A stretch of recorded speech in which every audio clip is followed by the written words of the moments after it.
Hello, good morning. Good morning, ma'am.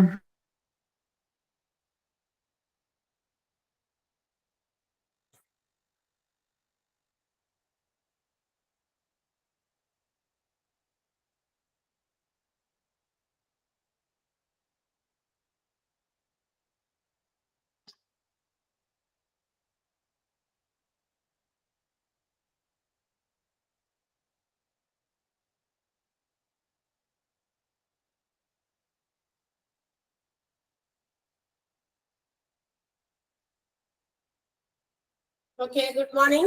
അപ്പോൾ നമുക്ക് class start ചെയ്യാം. നമ്മള് എവിടെ വരെയൊക്കെ ക്ലാസ്സിൽ കഴിഞ്ഞ ദിവസമൊക്കെ പറഞ്ഞു നിർത്തിയത്? ഫാത്തിമ എന്ന് പറയാമോ? കഴിഞ്ഞ ക്ലാസ്സിൽ നമ്മൾ എവിടെയാ പറഞ്ഞു നിർത്തിയാൽ?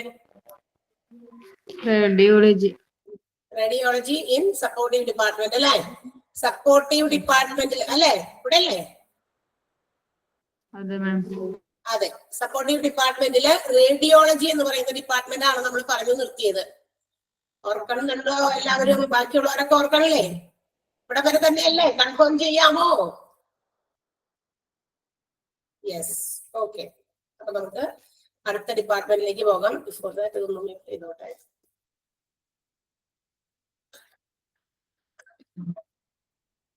ഓക്കെ, അപ്പൊ റേഡിയോളജി ഡിപ്പാർട്ട്മെന്റ് ആണ് നമ്മൾ പറഞ്ഞു നിർത്തിയേ. വായിച്ചൊക്കെ നോക്കിയിട്ടുണ്ടാവുമല്ലോ അല്ലേ? സിമ്പിൾ അല്ലേ? കുഴപ്പമൊന്നുമില്ലല്ലോ. എന്താണ് നമ്മൾ സപ്പോർട്ടീവ് ഡിപ്പാർട്ട്മെന്റ് ആണ് പറഞ്ഞുകൊണ്ടിരിക്കുന്നത്. സപ്പോർട്ടീവ് ഡിപ്പാർട്ട്മെന്റിൽ അധികം നമുക്ക് എക്സ്പ്ലനേഷൻസ് ഒന്നും നമുക്ക് ഈ ഒരു എന്താ പറയാ കോഴ്സിൽ പഠിക്കാനില്ല.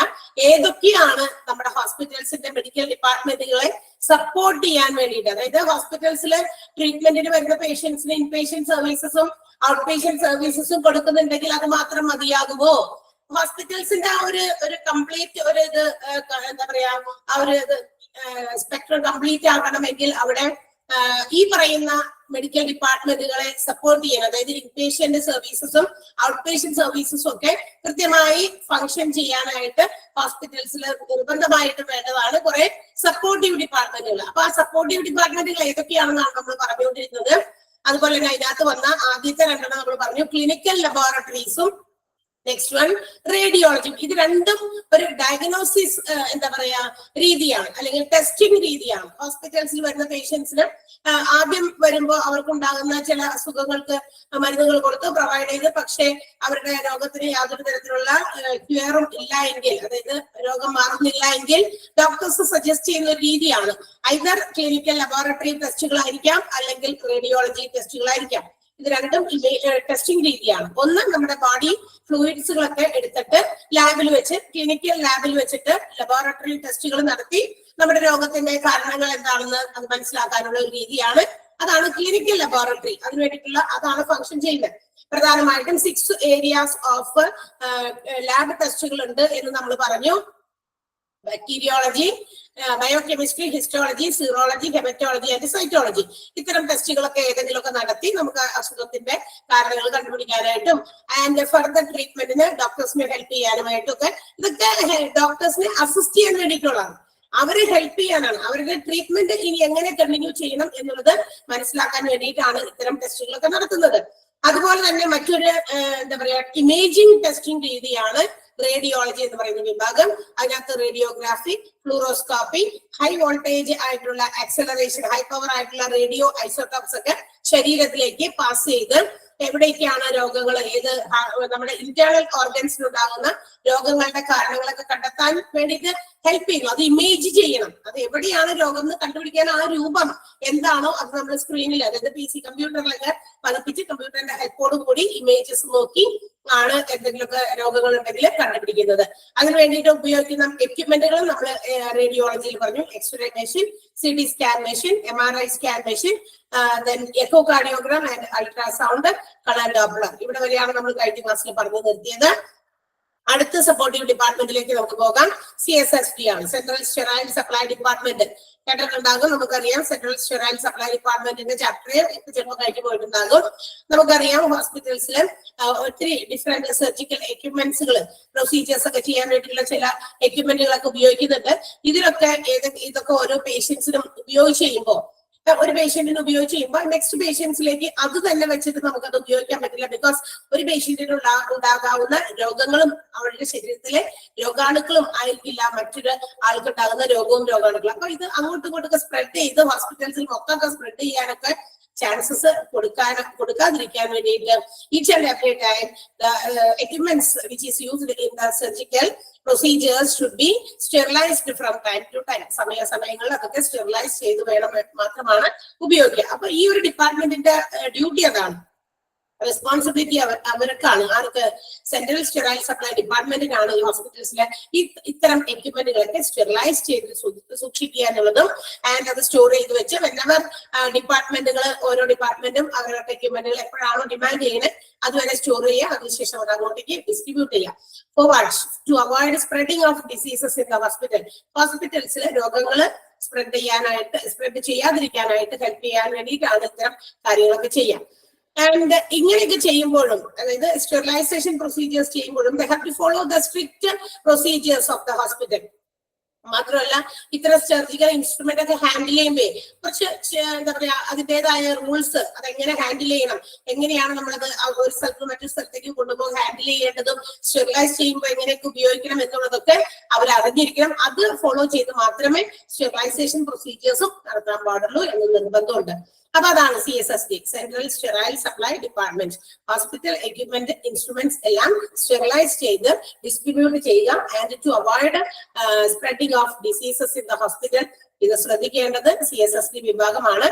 And they have to follow strict procedures while handling this medical or surgical equipments. Okay, ഇത്തരം സാധനങ്ങൾ കൈകാര്യം ചെയ്യുമ്പോൾ വളരെ കൃത്യമായ രീതിയിലുള്ള എന്താ പറയാ അതിന്റെ അതെങ്ങനെയാണ് ഉപയോഗിക്കേണ്ടത് അല്ലെങ്കിൽ എങ്ങനെയാണ് അത് ഹാൻഡിൽ ചെയ്യേണ്ടത് എന്നൊക്കെ പറഞ്ഞിട്ടുണ്ടാകും. വാഷ് ചെയ്യുമ്പോഴോ സ്റ്റെറിലൈസ് ചെയ്യാനൊക്കെ ഇന്ന് വലിയ ഡിപ്പാർട്ട്മെന്റുകൾ തന്നെയുണ്ട്. നിങ്ങൾക്ക് അതിനെ കുറിച്ചൊക്കെ കാര്യങ്ങൾ വ്യക്തമായിട്ട് പറഞ്ഞു തന്നിട്ടുണ്ടാകും. പിന്നെ അടുത്ത ഡിപ്പാർട്ട്മെന്റ് ആണ് ഹൗസ് കീപ്പിംഗ്. മനസ്സിലായല്ലോ CSSD എന്താണെന്ന്? ഇപ്പൊ ഒരു കുഞ്ഞുള്ളൂ, ഒരു ചാപ്റ്റർ തന്നെ ഓൾറെഡി നിങ്ങൾ പഠിച്ചതാണ്. Next one is house keeping department ആണ്. This department is in charge of keeping the hospital surroundings neat and clean and including the laundry purpose also.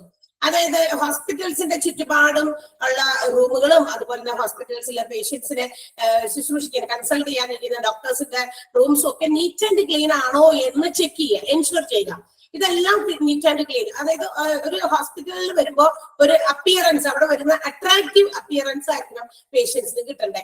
Okay, വരുന്ന പേഷ്യൻസിനെ ഹോസ്പിറ്റൽസിനെ കുറിച്ച് ഒരു അട്രാക്റ്റീവ് അപ്പീലിംഗ് ആയിട്ടുള്ള ഒരു അപ്പിയറൻസ് ആവണം കിട്ടേണ്ടത്. അതുകൊണ്ട് തന്നെ അവിടെയുള്ള പരിസരമൊക്കെ വൃത്തിയായിട്ടൊക്കെ സൂക്ഷിക്കുക എന്നുള്ളത് ഇവരുടെ ഡ്യൂട്ടിയാണ്. അപ്പോ എവിടെയെങ്കിലും ഒക്കെ വൃത്തിഹീനമായി കിടക്കുന്നുണ്ടെങ്കിൽ അത് ക്ലീൻ ചെയ്യുന്ന വിഭാഗക്കാരെ കൊണ്ടുവന്ന് അത് ക്ലീൻ ചെയ്യിപ്പിക്കുക. ഇപ്പൊ വെള്ളമൊക്കെ അവിടെ എവിടെയൊക്കെ സ്പില്ല് ചെയ്തൊക്കെ കിടക്കുന്നുണ്ടെങ്കിൽ അതിലൂടെ വരുന്ന പേഷ്യൻസ് ഒക്കെ നടന്നു വരുമ്പോ അതിലൊക്കെ തെന്നിയൊക്കെ വീഴാനുള്ള സാധ്യതകളൊക്കെ കൂടുതലാണ്. പിന്നെ ഇതുപോലെയുള്ള വെള്ളമോ അല്ലെങ്കിൽ മറ്റേതെങ്കിലും ചീത്ത സാധനങ്ങളൊക്കെ അവിടെ കിടന്ന് ഫ്ലൈസ് അല്ലെ ഈച്ചയും മറ്റു കൊതുകോ മറ്റു സാധനങ്ങളൊക്കെ വന്ന് പെരുകി രോഗങ്ങൾ സ്പ്രെഡ് ചെയ്യാനുള്ള ചാൻസസ് നമ്മൾ കൂടുതലാണ് ഉണ്ടാക്കി കൊടുക്കുന്നത്. അപ്പൊ അവ എപ്പോഴും നീറ്റ് ആൻഡ് ക്ലീൻ ആയിട്ട് സൂക്ഷിച്ചാൽ ഒരു പരിധി വരെ നമുക്ക് ഇതുപോലെയുള്ള രോഗാണുക്കൾ സ്പ്രെഡ് ചെയ്യാതിരിക്കാനും നമുക്ക് രോഗങ്ങൾ അതുപോലെ എന്താ പറയാ ഇല്ലാതിരിക്കാനും ഒക്കെ ശ്രദ്ധിക്കാൻ പറ്റും. ഹൗസ് കീപ്പിംഗ് ഡിപ്പാർട്ട്മെന്റ് അതാ ചെയ്യുക. ആൻഡ് ഓൾസോ ഇവര് എന്തുകൂടി ചെയ്യണം, ഈ ഹോസ്പിറ്റൽസിൽ അഡ്മിറ്റ് ചെയ്തിരിക്കുന്ന പേഷ്യൻസിനൊക്കെ റൂമിലൊക്കെ ബെഡ്ഷീറ്റ് പില്ലോ കവേഴ്സ് ഇതൊക്കെ കൊടുത്തിട്ടുണ്ടാവുമല്ലോ, അതൊക്കെ സമയാസമയങ്ങളിൽ റിമൂവ് ചെയ്ത് മാറ്റണം. ഇവര് കഴുകേണ്ട ആവശ്യമില്ല, ലോണ്ടറിയിലേക്ക് ഏൽപ്പിക്കുക എന്നുള്ളതാണ്. ഇതെല്ലാം എടുത്തു മാറ്റി ലോണ്ടറിയുടെ അടുത്ത് വരെ അല്ലെങ്കിൽ അതിന്റെ വിഭാഗക്കാരാണോ അവരുടെ കൈകളിലേക്ക് കൊടുക്കുക എന്നുള്ളത്, ഹാൻഡ് ഓവർ ചെയ്യുക എന്നുള്ളതും ഇവരുടെ ഡ്യൂട്ടിയാണ്. ആൻഡ് നീറ്റ് ആൻഡ് ക്ലീൻ ആക്കി വെക്കുമ്പോൾ നമുക്കറിയാം, ഹോസ്പിറ്റൽസ് നീറ്റ് ആൻഡ് ക്ലീൻ ആക്കി വെക്കുമ്പോൾ there will be some waste. ഈ waste also should be disposed according to the strict procedures of the hospitals. അവിടെ വരുന്ന വേസ്റ്റുകളെല്ലാം തന്നെ കൃത്യമായ രീതിയിൽ ഡിസ്പോസ് ചെയ്യാനുള്ള നിയമങ്ങളൊക്കെ ഉണ്ട്. ആ നിയമാനുസൃതമായി തന്നെ ചെയ്യുക. അല്ലാതെ നമ്മളറിയാലോ, നമ്മുടെ വീടുകളായാലും നമ്മൾ ക്ലീൻ ചെയ്ത് കഴിയുമ്പോ ഒരുപാട് വേസ്റ്റ് വരും അല്ലെ, ചവറും പൊടിയും അങ്ങനെ ഇങ്ങനെയൊക്കെ ആയിട്ട് ഒത്തിരി വേസ്റ്റ് വരും. നമ്മൾ അതെന്താ ചെയ്യാ തോന്നി അതങ്ങോട്ട് എടുത്തിട്ട് പുറത്തങ്ങോട്ട് കൊണ്ടുപോയി വെറുതെ ഇടാണ്. അല്ല, നമ്മളത് ഡിസ്പോസ് ചെയ്യാനായിട്ട് ഓരോ പ്രത്യേക രീതിയിലാണ്. ചിലപ്പോ എവിടെയെങ്കിലും ഒക്കെ തീ കൂട്ടുന്ന സ്ഥലത്ത് അവിടെ കൊണ്ടുപോയി ഇടാം. ഇപ്പൊ പ്ലാസ്റ്റിക്സ് ഒന്നുമില്ല, അങ്ങനത്തെ ഒന്നും ഇല്ല എങ്കിലും അങ്ങനെ ഇടാം. അല്ലെങ്കിൽ പൊടിയൊക്കെ ആണെങ്കിൽ നമ്മൾ അത് എങ്ങനെയാണോ ആ ഓരോ രീതിയിലാണ് നമ്മൾ അത് ചെയ്യുക. അല്ലാതെ ഇട്ട് കഴിഞ്ഞാൽ എന്താ, നമ്മളുടെ തന്നെ ചുറ്റുവട്ടത്ത് നമ്മൾ വലിച്ചെറിഞ്ഞാൽ അത് വീണ്ടും നമുക്ക് തന്നെയാ കേട് അല്ലെ. അകത്തുനിന്ന് പുറത്തേക്ക് പോയി എന്ന് മാത്രമേ ഉള്ളൂ. പക്ഷെ അത് ചുറ്റുവട്ടത്ത് അവിടെ കിടന്നു കഴിഞ്ഞാൽ അവിടെ കിടന്ന് പല രീതിയിലുള്ള കീടങ്ങളൊക്കെ അതിനകത്ത് പെരുകാനൊക്കെ സാധ്യത, മൾട്ടിപ്ലൈ ചെയ്യാനുള്ള സാധ്യതകൾ കൂടുതലാണ്. സോ അപ്പൊ അതുകൊണ്ട് നമ്മൾ തന്നെയാണ് വീണ്ടും ഡിസീസസിന് എന്താ പറയാ അടിമപ്പെടേണ്ടി വരിക. അപ്പൊ നീറ്റ് ആൻഡ് ക്ലീൻ ആയിട്ട് പരിസരം സൂക്ഷിക്കുമ്പോൾ എങ്ങനെ അവിടുത്തെ വേസ്റ്റുകളൊക്കെ ഡിസ്പോസ് ചെയ്യണം. നിങ്ങൾ പഠിച്ചിട്ടുണ്ടാവുമല്ലോ, സ്പില്ലേജ് വേസ്റ്റ് മാനേജ്മെന്റ് പഠിച്ചില്ലേ? സ്പില്ലേജ് വേസ്റ്റ് മാനേജ്മെന്റ് പഠിച്ചില്ലേ? ഒരു ചാപ്റ്റർ. ഓക്കെ. അപ്പൊ അതിനകത്ത് ഒത്തിരി കാര്യങ്ങൾ നമ്മൾ എങ്ങനെയൊക്കെയാണ് ഹോസ്പിറ്റൽസിലെ ഓരോ വിഭാഗത്തിൽപ്പെട്ട വേസ്റ്റുകൾ, ഒത്തിരി വേസ്റ്റുകൾ ഉണ്ട് അല്ലെ. ബോഡി ഫ്ലൂയിഡ് വരുന്ന വേസ്റ്റുകളുണ്ട്, ലാബുകളിൽ വരുന്ന വേസ്റ്റുകളുണ്ട് അല്ലെ. അപ്പൊ ഒത്തിരി വേസ്റ്റ് പല രീതിയിലുണ്ട്. ഈ വേസ്റ്റുകൾ എങ്ങനെയാണ് മാനേജ് ചെയ്യേണ്ടത്, കൺട്രോൾ ചെയ്യേണ്ടത് എന്നൊക്കെ ഓൾറെഡി നിങ്ങൾ പഠിച്ചു കഴിഞ്ഞതാണ്. അപ്പൊ ആ ഒരു റൂൾസ് പ്രൊസീജിയേഴ്സ് അതനുസരിച്ച് മാത്രമാണ് സ്ട്രിക്റ്റ് ആയിട്ട് നമ്മൾ ഇവിടെ ഉണ്ടാകുന്ന ഹോസ്പിറ്റൽസിലെ വേസ്റ്റുകളെല്ലാം തന്നെ ഡിസ്പോസ് ചെയ്യേണ്ടത്. വലിച്ചുവാരി ഹോസ്പിറ്റലിന്റെ സറൗണ്ടിങ്സിൽ തന്നെ എവിടെയെങ്കിലും കൊണ്ടുപോയി ഇട്ടാൽ ഏതെങ്കിലും തരത്തിലുള്ള ചെറുതും വലുതുമായിട്ടുള്ള ആനിമൽസ് ഒക്കെ വന്ന് അത് ചിക്കി പറിച്ച് അവിടെയൊക്കെ വാരി തോണ്ടിയൊക്കെ ഇട്ട് കഴിഞ്ഞാൽ അത് വീണ്ടും ഭയങ്കര ഡേഞ്ചർ സിറ്റുവേഷൻസിലേക്ക് പോകാനായിട്ട് സാധ്യതയുണ്ട്. അപ്പൊ അതാണ് ഹൗസ് കീപ്പിംഗ് ഡിപ്പാർട്ട്മെന്റിന്റെ ജോലി. ഓക്കെ, നെക്സ്റ്റ് വൺ ക്ലിയർ അല്ലേ? മനസ്സിലായില്ലേ എന്താണ് house keeping department? Okay, next one dietary department or catering department ആണ്. Dietary means according to diet. നമുക്കറിയാം, the patients who are coming to the hospital have to follow some diet plans while they are giving suggested by the doctors. The doctors ചിലപ്പോഴൊക്കെ ഹോസ്പിറ്റൽസിൽ admit ചെയ്തിരിക്കുന്ന പേഷ്യൻസിന് ചില diet പ്ലാനുകളൊക്കെ prefer ചെയ്തിട്ടുണ്ടായിരിക്കും, suggest ചെയ്തിട്ടുണ്ടായിരിക്കും. അപ്പൊ അത്തരം food nutritious ആയിട്ടുള്ള, എന്നാൽ nutritious ആക്കുകയും വേണം, ഹൈജീനിക് ആയിട്ടുള്ള ഒരു അറ്റ്മോസ്ഫിയറിൽ പ്രിപ്പയർ ചെയ്ത് ആളുകളിലേക്ക് എത്തിക്കാൻ, അതായത് ആ രീതിയിലാണോ എത്തിക്കപ്പെടുന്നത് എന്ന് എൻഷുർ ചെയ്യാനുള്ള ഡിപ്പാർട്ട്മെന്റ് ആണ് ഡയറ്ററി ഡിപ്പാർട്ട്മെന്റ്. അതായത് ഇവര് പോയി കിച്ചണിൽ പോയി കഞ്ഞിയും കറിയും വെക്കണ്ട, പക്ഷേ അവിടെ അവരുടെ കണ്ണുകൾ അവിടെ എത്തണം. Because they have to control or manage അവിടെ ഏത് രീതിയിലാണ് ഫുഡൊക്കെ ഉണ്ടാക്കുന്നത് അക്കോർഡിംഗ് ടു ദ പ്ലാൻ. അവിടെ കൊടുക്കുന്ന ന്യൂട്രീഷൻ വിഭാഗമോ അല്ലെങ്കിൽ ഡയറ്റീഷ്യനോ പറയുന്ന രീതിയിലുള്ള ഫുഡുകളാണോ ഈ ക്യാൻറ്റീനിൽ പ്രിപ്പയർ ചെയ്യുന്നത്. കൂടാതെ കാരണം എന്താണെന്ന് വെച്ചാൽ ഇവിടെ ഉള്ളവരൊക്കെ മിക്കവാറും രോഗികൾക്ക് വേണ്ടിയിട്ട് ആ ഫുഡ് വാങ്ങിച്ചുകൊണ്ട് പോകുക. പിന്നെ അവിടെ വരുന്ന വിസിറ്റേഴ്സ് ഒക്കെ അതിൽ നിന്ന് കഴിക്കുന്നവരുണ്ടായിരിക്കും. ഈവൻ ഹോസ്പിറ്റൽ സ്റ്റാഫ്സും ഈ പറയുന്ന എന്താ പറയാ ഭക്ഷണത്തിൽ ഫുഡിലാണ് ഡിപ്പെൻഡ് ചെയ്തിരിക്കുന്നത്. ഈ പറയുന്ന ക്യാൻറ്റീനിൽ ഡിപ്പെൻഡ് ചെയ്ത് ഭക്ഷണം കഴിക്കുന്നവരുണ്ട്. അപ്പൊ അവിടെ ഉണ്ടാക്കുന്ന ഫുഡ് എങ്ങനെയായിരിക്കണം? നല്ല ഹൈജീനിക് ആയിട്ട് പ്രോപ്പർ മാനറിൽ, മാത്രമല്ല ന്യൂട്രീഷ്യസ് ആയിട്ടുള്ള ഫുഡുകൾ ഡയറ്റ് പ്രകാരം പേഷ്യൻസിന്റെ നീഡ് അനുസരിച്ചൊക്കെയാണ് ഹോസ്പിറ്റൽസിൽ ഫുഡ് പ്രിപ്പയർ ചെയ്യുന്നത്. അല്ലാതെ എന്തെങ്കിലുമൊക്കെ പ്രിപ്പയർ ചെയ്ത ആൾക്കാർക്ക് കൊടുത്താൽ മതി, അവർക്ക് വയറ് പറഞ്ഞാൽ പോലെ എന്ന് വിചാരിച്ചു കൊടുക്കാൻ പാടില്ല. നമുക്കറിയാലോ, നമ്മൾ ഏതെങ്കിലുമൊക്കെ റെസ്റ്റോറന്റുകളിലൊക്കെ പോയി കഴിയുമ്പോൾ നമ്മൾ ജസ്റ്റ് ചില സ്ഥലത്തൊക്കെ കയറി കഴിയുമ്പോൾ ചിലപ്പോൾ നമുക്ക് ഇഷ്ടപ്പെടാതെ നമ്മൾ തിരിച്ചു പോരേണ്ട അവസ്ഥകൾ വരാറുണ്ട്. ഇല്ലേ? അങ്ങനെ വരാറില്ലേ? ബിക്കോസ് ഓഫ് ദ അവിടുത്തെ ആ ഒരു ഹൈജീനിക് അറ്റ്മോസ്ഫിയർ ഒക്കെ നമ്മളൊന്ന് നോക്കും. അത്ര കണ്ട് വൃത്തിയില്ല, എന്താ പറയാ, ചെല്ലുമ്പോഴേക്കും നമ്മളെക്കാൾ കൂടുതൽ ഒത്തിരി എന്താ പറയാ ഈച്ചയോ പ്രാണിയോ ഒക്കെ ഇങ്ങനെ വികസിക്കുമ്പോൾ നമുക്ക് ഒരു എന്താ പറയാ ഒരു സാറ്റിസ്ഫാക്ഷൻ കിട്ടില്ല അവിടുന്ന് ഫുഡ് കഴിക്കാൻ. അപ്പൊ നമ്മൾ വേഗം തന്നെ അവിടുന്ന് വിട്ടുപോരും അല്ലെ? അങ്ങനെയല്ലേ ചെയ്യാം, സാധാരണ അങ്ങനെയാണ് ചെയ്യാം. അതുപോലെ തന്നെ അപ്പൊ ഉണ്ടാക്കുന്ന ഫുഡ് നമ്മുടെ കിച്ചണുകളിൽ തന്നെ, എന്തിനും റെസ്റ്റോറന്റിലേക്ക് പോണേ അവിടെയെന്ന് വെച്ചാൽ ഒത്തിരി ഫുഡൊക്കെ ഒത്തിരി പ്രിപ്പയർ ചെയ്യുന്നത് കൊണ്ട് അങ്ങനെ വേണം. നമ്മുടെ വീടുകളിലായാലും നമ്മുടെ കിച്ചൺ എപ്പോഴും ഹൈജീനിക് ആയിട്ട് ഫുഡ് ഉണ്ടാക്കുന്നതിനേക്കാൾ മുമ്പും അത് ഉണ്ടാക്കിക്കൊണ്ടിരിക്കുന്ന സമയത്തൊക്കെ നമ്മളെപ്പോഴും ഹൈജീനിക് ആയിട്ട് നമ്മുടെ ആ ഒരു സറൗണ്ടിങ്സ് ക്ലീൻ ആയിട്ട് വെക്കണം. അല്ലാതെ അത് കിടക്കുന്ന കണ്ടാൽ തന്നെ അവിടെ ഉണ്ടാക്കിയിരിക്കുന്ന ഫുഡാണല്ലോ, ഈ അടുക്കളയിൽ ചില ഈ ഫുഡ് ഉണ്ടാക്കിയത് ഞാൻ എങ്ങനെ വിശ്വസിച്ച് കഴിക്കും എന്നുള്ള ഒരു മൈൻഡ് മനുഷ്യന്മാർക്ക് വരാനായിട്ട് പാടില്ല. പുറത്തുനിന്ന് വരുന്നവരായിക്കോട്ടെ, നമ്മുടെ വീട്ടിലുള്ള മെമ്പേഴ്സ് ആയിക്കോട്ടെ, അവർക്കത് സാറ്റിസ്ഫൈഡ് ആയിട്ട് കഴിക്കണമെങ്കിൽ അത് പ്രിപ്പയർ ചെയ്തിരിക്കുന്ന സിറ്റുവേഷൻസ് ഹൈജീനിക് ആയിരിക്കണം. അല്ലാതെ എത്ര ടേസ്റ്റി ആയിട്ടുള്ള ഫുഡ് നമ്മൾ ഉണ്ടാക്കിയാലും അത് ആളുകൾക്ക് കഴിക്കണമെന്ന് നിർബന്ധമില്ല. And it may cause many diseases അല്ലെ, പലതരത്തിലുള്ള രോഗങ്ങൾ, ഇൽനെസ് ഒക്കെ ഉണ്ടാകാനായിട്ട് സാധ്യതകളുണ്ട്. So they have to make sure that ഈ ഡിപ്പാർട്ട്മെന്റ് ആണ് അവരത് എൻഷുർ ചെയ്യേണ്ടത്. ഇത്തരം ഹൈജീനിക് എന്താ പറയാ അറ്റ്മോസ്ഫിയറിലാണോ പ്രിപ്പയർ ചെയ്തിരിക്കുന്നത് എന്നും. ആൻഡ് ഇവർ ഇടയ്ക്കുള്ള സജഷൻസ്, അതായത് ഇവരെ ഈ പറയുന്ന ഫുഡ് ഉണ്ടാക്കുന്ന ടീമും അതുപോലെ തന്നെ പേഷ്യൻസും ഒക്കെ ആയിട്ട് ഒരു ജസ്റ്റ് ഒരു ഇന്ററാക്ഷൻ പോലെ ഈ ഫുഡ് കൊടുക്കുന്ന സമയത്ത് അവർക്ക് ഏത് തരത്തിലുള്ള ഫുഡ് വേണം, അതാണോ ഇവിടെ ഉണ്ടാക്കപ്പെടുന്നത് എന്നൊക്കെ ഉള്ള ഒരു ടീച്ചിങ് മാനറിൽ അവരെ മനസ്സിലാക്കി കൊടുത്ത് അങ്ങനെയുള്ള ഫുഡുകളൊക്കെ പ്രിപ്പയർ ചെയ്യാനും ചെയ്യിപ്പിക്കാനും ഡയറ്ററി ഡിപ്പാർട്ട്മെന്റിന് എന്താ പറയാ റെസ്പോൺസിബിലിറ്റി ഉണ്ട്. ഓക്കെ, അപ്പൊ ഏത് തരത്തിലുള്ള ഫുഡ് സപ്ലൈ ചെയ്യണം, എങ്ങനെയാണ്, അതൊക്കെ ഒന്ന് സൂപ്പർവൈസ് ചെയ്യണം. ആ ഒരു കാര്യങ്ങളെല്ലാം വ്യക്തമായിട്ട് നോക്കി കാണുക. ഇപ്പൊ എന്തെങ്കിലും തരത്തില് ഹൈജീനിക് അല്ല, അൺഹൈജീനിക് ആയിട്ടുള്ള സിറ്റുവേഷനിലാണ്, അറ്റ്മോസ്ഫിയറിലാണ് ഉണ്ടാക്കണമെങ്കിൽ അത് അവര് വിലക്കണം. അത് ഫുഡ് കൊടുക്കാൻ പറ്റില്ല ആ പേഷ്യൻസിന്. കാരണം രോഗികളുടെ ശരീരത്തിലേക്ക് എന്തെങ്കിലും ചെറിയ ഒരു എന്താ പറയാ ഇൻഫെക്റ്റ് വരുന്ന രീതിയിലുള്ള എന്തെങ്കിലും ഒരു അണു കയറിയാൽ മതി അല്ലെ, അത് അവരെ വീണ്ടും രോഗത്തെ വർദ്ധിപ്പിക്കുകയോ ചെയ്യുള്ളൂ. അപ്പൊ അതുകൊണ്ട് പെട്ടെന്ന് അങ്ങനെയുള്ള കാര്യങ്ങളൊക്കെ ഉണ്ടെങ്കിൽ അതൊക്കെ നോക്കി മനസ്സിലാക്കി അതിനെയൊക്കെ ബാൻ ചെയ്ത്, അങ്ങനെയുള്ള സിറ്റുവേഷൻസ് ഉണ്ടെങ്കിൽ അത് ബാൻ ചെയ്ത് നല്ല രീതിയിൽ വൃത്തിയൊക്കെ ആക്കിയിട്ട് കൊടുത്താൽ മതി എന്നുള്ള രീതിയിൽ അല്ലെ.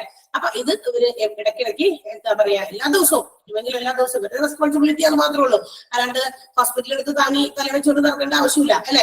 അപ്പൊ ഈ ഡിപ്പാർട്ട്മെന്റിന്റെ ജോലിയാണ് ഇതൊക്കെ എപ്പോഴും ചെന്ന് നോക്കി മനസ്സിലാക്കി സൂപ്പർവൈസ് ചെയ്ത് നല്ല രീതിയിലുള്ള ഇൻസ്ട്രക്ഷൻസ് ഒക്കെ കൊടുത്ത് പേഷ്യൻസ് നല്ല രീതിയിലുള്ള ഫുഡ് സപ്ലൈ ചെയ്യിപ്പിക്കുക എന്നുള്ളതാണ് ഇവരുടെ റെസ്പോൺസിബിലിറ്റി. മനസ്സിലായോ എന്താണ് ഡയറ്ററി ഡിപ്പാർട്ട്മെന്റിന്റെ ജോലിന്ന്? അല്ലാതെ ഡയറ്ററി ഡിപ്പാർട്ട്മെന്റ് അല്ല അവിടുത്തെ അടുക്കളയിൽ പോയിട്ട് ചോറ് കറിയൊക്കെ വെക്കേണ്ടവര്. ഇവരിത് എൻഷുർ ചെയ്യുക മാത്രം ചെയ്താൽ മതി. എങ്ങനെയുള്ള ഫുഡുകളാണ്, അത് ന്യൂട്രീഷ്യസ് ആണോ, ഡയറ്റീഷ്യൻ പറയുന്നത് രീതിയിലുള്ള ഫുഡാണോ സപ്ലൈ ചെയ്യുന്നത്, അവിടുത്തെ അറ്റ്മോസ്ഫിയർ നോക്കുക, കിച്ചണൊക്കെ എങ്ങനെയുണ്ട്, വൃത്തിയാണോ, ഓക്കെ, കഴിഞ്ഞ 2-3 ദിവസം മുമ്പുള്ള ഫുഡ് ഐറ്റം പുതിയ രൂപത്തിലാക്കിയാണോ ഇന്ന് സപ്ലൈ ചെയ്യുന്നത്, അതൊക്കെ നോക്കണം അല്ലെ. ഓരോ ദിവസവും പുതിയ ഫുഡാണ് ഉണ്ടാക്കേണ്ടത്. പഴയതിനെ പുതിയ രൂപത്തിലാക്കി കൊടുക്കാനൊന്നും പാടില്ല. ഓക്കെ, അപ്പൊ അത്തരം കാര്യങ്ങളൊക്കെ ശ്രദ്ധിക്കണം. അതൊക്കെ ഇവരുടെ ഈ ഡിപ്പാർട്ട്മെന്റിന്റെ ഡ്യൂട്ടിയാണ്. മനസ്സിലായോ? ഇത് ജസ്റ്റ് നമുക്ക് വായിച്ചു പോകാനുള്ള കാര്യങ്ങളേ ഉള്ളൂ. ഓക്കെ, നെക്സ്റ്റ് ഡിപ്പാർട്ട്മെന്റ് ആണ് medical social service or medical social work എന്ന് പറയുന്ന ഡിപ്പാർട്ട്മെന്റ് ആണ്. MSW എന്ന് കേട്ടിട്ടുണ്ടാവുമായിരിക്കും അല്ലെ. MSW എന്ന് പറയുന്ന ഒരു കോഴ്സ് തന്നെയുണ്ട് ഇപ്പോ നമ്മുടെ ഈ ഹോസ്പിറ്റൽ അഡ്മിനിസ്ട്രേഷൻ പോലെ തന്നെ. അതിന്റെ ഡിപ്ലോമ കോഴ്സ് ഉണ്ട്, PG കോഴ്സുകളുണ്ട്. പുറത്തൊക്കെ ഭയങ്കര സാധ്യതകൾ, ഓപ്പർച്യൂണിറ്റീസ് ഒത്തിരി ഉള്ള ഒരു എന്താ പറയാ കോഴ്സാണ്. ബിക്കോസ് ഈ ഒരു ഡിപ്പാർട്ട്മെന്റിന്റെ പ്രത്യേകത അല്ലെങ്കിൽ ഇവരുടെ ഒരു പ്രത്യേകത എന്ന് പറഞ്ഞു കഴിഞ്ഞാൽ, ഒരു ഹോസ്പിറ്റൽസിൽ നമ്മൾ രോഗവുമായിട്ടാണ് ഹോസ്പിറ്റൽസിലേക്ക് പോകാം. അപ്പൊ നമ്മള് രോഗവുമായിട്ട് ചെന്നിട്ട് ഇരട്ടി രോഗവുമായിട്ട് ചില ആൾക്കാര് മെന്റലി ഡൗൺ ആയിട്ട് ചിലപ്പോഴൊക്കെ തിരിച്ചു പോകേണ്ട അവസ്ഥകൾ വരാം. അല്ലെങ്കിൽ എത്ര സമയമാണോ നമ്മൾ ആ ഹോസ്പിറ്റൽസിൽ സ്പെൻഡ് ചെയ്യുന്നത് അത്രയും സമയം ഭയങ്കരമായിട്ടുള്ള മാനസിക പ്രഷറൊക്കെ, മെന്റൽ പ്രഷറൊക്കെ അനുഭവിച്ച് ഭയങ്കര ടെൻഷനായി, കൺഫ്യൂസ്ഡായി, എന്താ ചെയ്യേണ്ടത് എന്നുള്ള ഒരു രീതിയിൽ ഇങ്ങനെ നിൽക്കുന്ന അവസ്ഥകൾ ചില ആളുകൾക്ക് വരാറുണ്ട്. എല്ലാവരുടെയും കാര്യമല്ല, ചില ആളുകൾക്ക്, കുറച്ച് ആളുകൾക്ക്. അപ്പൊ ഇങ്ങനെയുള്ളവരെ മെന്റലി സ്ട്രെങ്ത് കൊടുക്കാനും അവർക്ക് വേണ്ട മോണിറ്ററി സർവീസസ് അല്ല, ഐ തിങ്ക് മറ്റു തരത്തിലുള്ള സേവനങ്ങൾ പ്രൊവൈഡ് ചെയ്യുക എന്നുള്ള ഉദ്ദേശത്തോടെയുള്ള ഒരു ഡിപ്പാർട്ട്മെന്റ് ആണ് മെഡിക്കൽ സോഷ്യൽ സർവീസ് എന്ന് പറയുന്നത്. മറ്റൊരു രീതിയിൽ പറഞ്ഞാൽ ഇപ്പൊ വിദേശത്തൊക്കെ എന്ന് പറഞ്ഞാൽ ഒത്തിരി നഴ്സിംഗ് ഹോംസ് ഉണ്ട്. ഇത് പ്രായം ചെന്നവരെയൊക്കെ കിടത്തി ചികിത്സിക്കുന്നവര്. അപ്പൊ അവിടെയൊക്കെ എന്താ പറയാ, ഈ പറയുന്ന ആളുകൾക്ക് പൈസയൊക്കെ ഉണ്ട്, പൈസയൊക്കെ കൊടുത്തിട്ട് അവിടെ ആക്കിയിരിക്കുകയാണ്. പ്രായം ചെന്നവരെ നോക്കാനും മക്കളൊക്കെ ചിലപ്പോൾ ജോലിയും സംബന്ധമായിട്ടൊക്കെ പുറത്തൊക്കെ ആയിരിക്കും. ഇതിപ്പോ നമ്മളുടെ പുറത്തെ നാട്ടിൽ മാത്രമല്ല, നമ്മുടെ നാട്ടിലും ഇതൊരു ഫെമിലിയർ ആയിട്ടുള്ള ഒരു കാര്യമാണ്. മക്കളൊക്കെ ജോലിയൊക്കെ ആയിട്ട് ബന്ധപ്പെട്ട് എല്ലാവരും അവിടെ ഇവിടെയൊക്കെ ആയിട്ട് ഇങ്ങനെ സ്പ്രെഡ് ചെയ്ത് കിടക്കുന്നു. അപ്പൊ ആരും ഇല്ല, എന്താ പറയാ, വയസ്സായ വൃദ്ധരായ അച്ഛനമ്മയൊക്കെ മാത്രമുണ്ടെങ്കിൽ അങ്ങനെയുള്ളവരെയൊക്കെ നമ്മൾ കൊണ്ടുപോയി എവിടെയെങ്കിലും ഒക്കെ ആക്കിയിട്ട് അവര് എന്താ പറയാ പൈസയൊക്കെ കൊടുത്ത് അവിടെ ഏൽപ്പിച്ചു വെച്ചിരിക്കും. അപ്പൊ ഇവിടെയൊക്കെ നോക്കണം, അങ്ങനെയുള്ള കാര്യങ്ങളൊക്കെ ഉണ്ട് അല്ലെ. അപ്പൊ ഇങ്ങനെയുള്ള നഴ്സിംഗ് ഹോമുകളൊക്കെ ഉണ്ട് നമ്മുടെ പല വിദേശത്തും അതുപോലെ നാടുകളിലൊക്കെ ഉണ്ട്. അപ്പൊ ഇവിടെയൊക്കെ ചില സേവനം എന്നതുപോലെ ഇവരെയൊക്കെ ഏതെങ്കിലും രീതിയിൽ പണം കൊണ്ടല്ല, അല്ലാതെ ഇവർക്ക് വേണ്ട ചില മാനസികമായിട്ടുള്ള ചില സ്ട്രെങ്ത് ആണ് കൊടുക്കണ്ടേ, മെന്റൽ സ്ട്രെങ്ത് കൊടുക്കണം. ഇപ്പൊ ഹോസ്പിറ്റൽസിൽ വരുന്നു, അവിടെ ട്രീറ്റ്മെന്റിന് വേണ്ടി എവിടെ പോകണം, എന്തൊക്കെ കാര്യങ്ങൾ ചെയ്യണം, ഏത് ഡോക്ടറെയാണ് എന്റെ ഈ ഒരു രോഗത്തിന് എനിക്ക് കൺസൾട്ട് ചെയ്യാൻ പറ്റുക, ഇതിന്റെ ഫിനാൻസ് സംബന്ധമായിട്ടുള്ള കാര്യങ്ങൾ, ഇപ്പൊ ചിലപ്പോൾ മെഡിക്ലെയിം ഒക്കെ ഉള്ള പേഷ്യൻസ് ആണെങ്കിൽ ഇതിന്റെ ക്ലെയിമിന് വേണ്ടി ഞാൻ ഏത് ഡെസ്കിൽ പോകണം, ഒത്തിരി ഇങ്ങനെയുള്ള ചില പ്രശ്നങ്ങൾ സഫർ ചെയ്യുന്ന ഒത്തിരി ആളുകളുണ്ട്. ഇവർക്ക് വേണ്ട ചില എന്താ പറയാ നിർദ്ദേശങ്ങൾ കൊടുക്കുക, ഇങ്ങനെയുള്ളവരെ ഹെൽപ്പ് ചെയ്യുക. അവര് എങ്ങനെ ഹോസ്പിറ്റൽസിൽ അവരുടെ എല്ലാ സർവീസസും കിട്ടി സാറ്റിസ്ഫൈഡ് ആയിട്ട് ഹോസ്പിറ്റലിന്റെ ബൗണ്ടറി വിട്ട് പുറത്തേക്ക് പോകാം, അതുവരെയുള്ള കാര്യങ്ങൾക്ക് വേണ്ടി അവരുടെ ഒപ്പം നിൽക്കുക. അങ്ങനെയുള്ള സഹായങ്ങളും സഹകരണങ്ങളൊക്കെ ചെയ്തു കൊടുക്കുന്ന ഒരു ഡിപ്പാർട്ട്മെന്റ് ആണ്. ഒരു സൈക്കോ സോഷ്യൽ ഇഷ്യൂസ് ഒക്കെ ഫേസ് ചെയ്യുന്ന ആളുകൾക്ക് വേണ്ടിയിട്ട് അവരെ മെന്റലി സ്ട്രെങ്ത് ആക്കുക and to cope up with maintain their health, അവരുടെ ആരോഗ്യ സംരക്ഷണത്തിൽ അവരുമായിട്ട് സഹകരിച്ച് നിൽക്കുക എന്നുള്ള കാര്യങ്ങളൊക്കെ ചെയ്യാൻ വേണ്ടിയിട്ടുള്ള സേവനങ്ങൾ കൊടുക്കുന്ന ഒരു ഡിപ്പാർട്ട്മെന്റ് ആണ് മെഡിക്കൽ സോഷ്യൽ വർക്ക് അല്ലെങ്കിൽ MSW എന്ന് പറയുന്നത്. ഇന്ന് ഇങ്ങനത്തെ ഒത്തിരി ഇത്തരം ചാലഞ്ചസ് ഫേസ് ചെയ്യുന്ന ഒത്തിരി ഫാമിലീസ് ഉണ്ട്, അതായത് പേഷ്യൻസും ഉണ്ട്, അതുപോലെ ഇതുപോലെയുള്ള വെല്ലുവിളികൾ അനുഭവിക്കുന്ന ഒത്തിരി ആളുകളുണ്ട്. ചില ആളുകൾക്ക് മാത്രമേ എല്ലാ കാര്യങ്ങളും ഹോസ്പിറ്റൽസിൽ ചെന്ന് കഴിഞ്ഞാൽ എന്ത് ചെയ്യണം എന്ന് അറിയുള്ളൂ. ഭൂരിഭാഗം ആളുകൾക്കും എന്താ കാണിക്കേണ്ടത്, എന്താ ചെയ്യേണ്ടത്. ഇപ്പൊ ഒരു ഓപ്പറേഷൻ, ഒരു പെട്ടെന്ന് തന്നെ കൊണ്ടുചെന്നിരിക്കുന്ന രോഗിക്ക് പെട്ടെന്ന് ഒരു വലിയ സർജറി പറഞ്ഞു, വാട്ട് ടു ഡു നമുക്കറിയില്ല. നമ്മളിങ്ങനെ ചോദിക്കുന്ന പോലെ നിൽക്കും. അത്തരം സാഹചര്യങ്ങളിൽ അങ്ങനെയുള്ളവർക്ക് ഒരു ഹെൽപ്പ്, പണമൊക്കെ ഉണ്ടാകുമായിരിക്കാം, അല്ലെങ്കിൽ ഏതെങ്കിലും രീതിയിൽ പണമില്ലായെങ്കിലും അത് അവരെ എങ്ങനെ ഹെൽപ്പ് ചെയ്യാൻ പറ്റും, അവരെ ആർക്കുമായിട്ട് കണക്ട് ചെയ്യാൻ പറ്റും. അല്ലെ, ബ്ലഡ് വേണം, ചില ഭയങ്കരമായിട്ട് കുറെ ബ്ലഡ് വേണം, ഒരു ആൾക്ക് സർജറി നടന്നുകൊണ്ടിരിക്കുന്നു, ഒത്തിരി ബ്ലഡ് ആവശ്യമുണ്ട്, ഇന്ന ഗ്രൂപ്പിൽപ്പെട്ട ബ്ലഡ് ആണ് വേണ്ടത്, അവർക്കറിയില്ല, ആരോട് പോയി ചോദിക്കും. ഒരുപാട് ആൾക്കാർ അവിടെ ഇരിക്കുന്നുണ്ടാവും, പക്ഷെ ഓരോരുത്തർക്കും അവരവരുടേതായ കാര്യങ്ങളുണ്ട്. അവരൊന്നും നമ്മളെ ഹെൽപ്പ് ചെയ്യാനുണ്ടാവില്ല, അവിടെ ഇരിക്കുന്ന പേഷ്യൻസ് ഒന്നും, അല്ലെ, ബിക്കോസ് നമ്മൾ അവരുടെ ആരുമല്ല. ഓക്കെ, അപ്പൊ ഇങ്ങനെയുള്ള മെന്റൽ സ്ട്രെസ് അല്ലെങ്കിൽ ഇത്തരം ചലഞ്ചസ് ഫേസ് ചെയ്യുന്ന ഒത്തിരി ആളുകൾ ഇന്ന് സമൂഹത്തിലുണ്ട്, ഹോസ്പിറ്റൽസിലുണ്ട്. അപ്പൊ അങ്ങനെയുള്ളവരെ ഹെൽപ്പ് ചെയ്യാനുള്ള ഒരു ഡിപ്പാർട്ട്മെന്റ് ആണ് MSW. ക്ലിയർ ആയോ? ഇപ്പൊ മനസ്സിലായിട്ടുണ്ടാവും, ഐ തിങ്ക്. ക്ലിയർ ആണോ? അറിയും, വേഗം പറയും.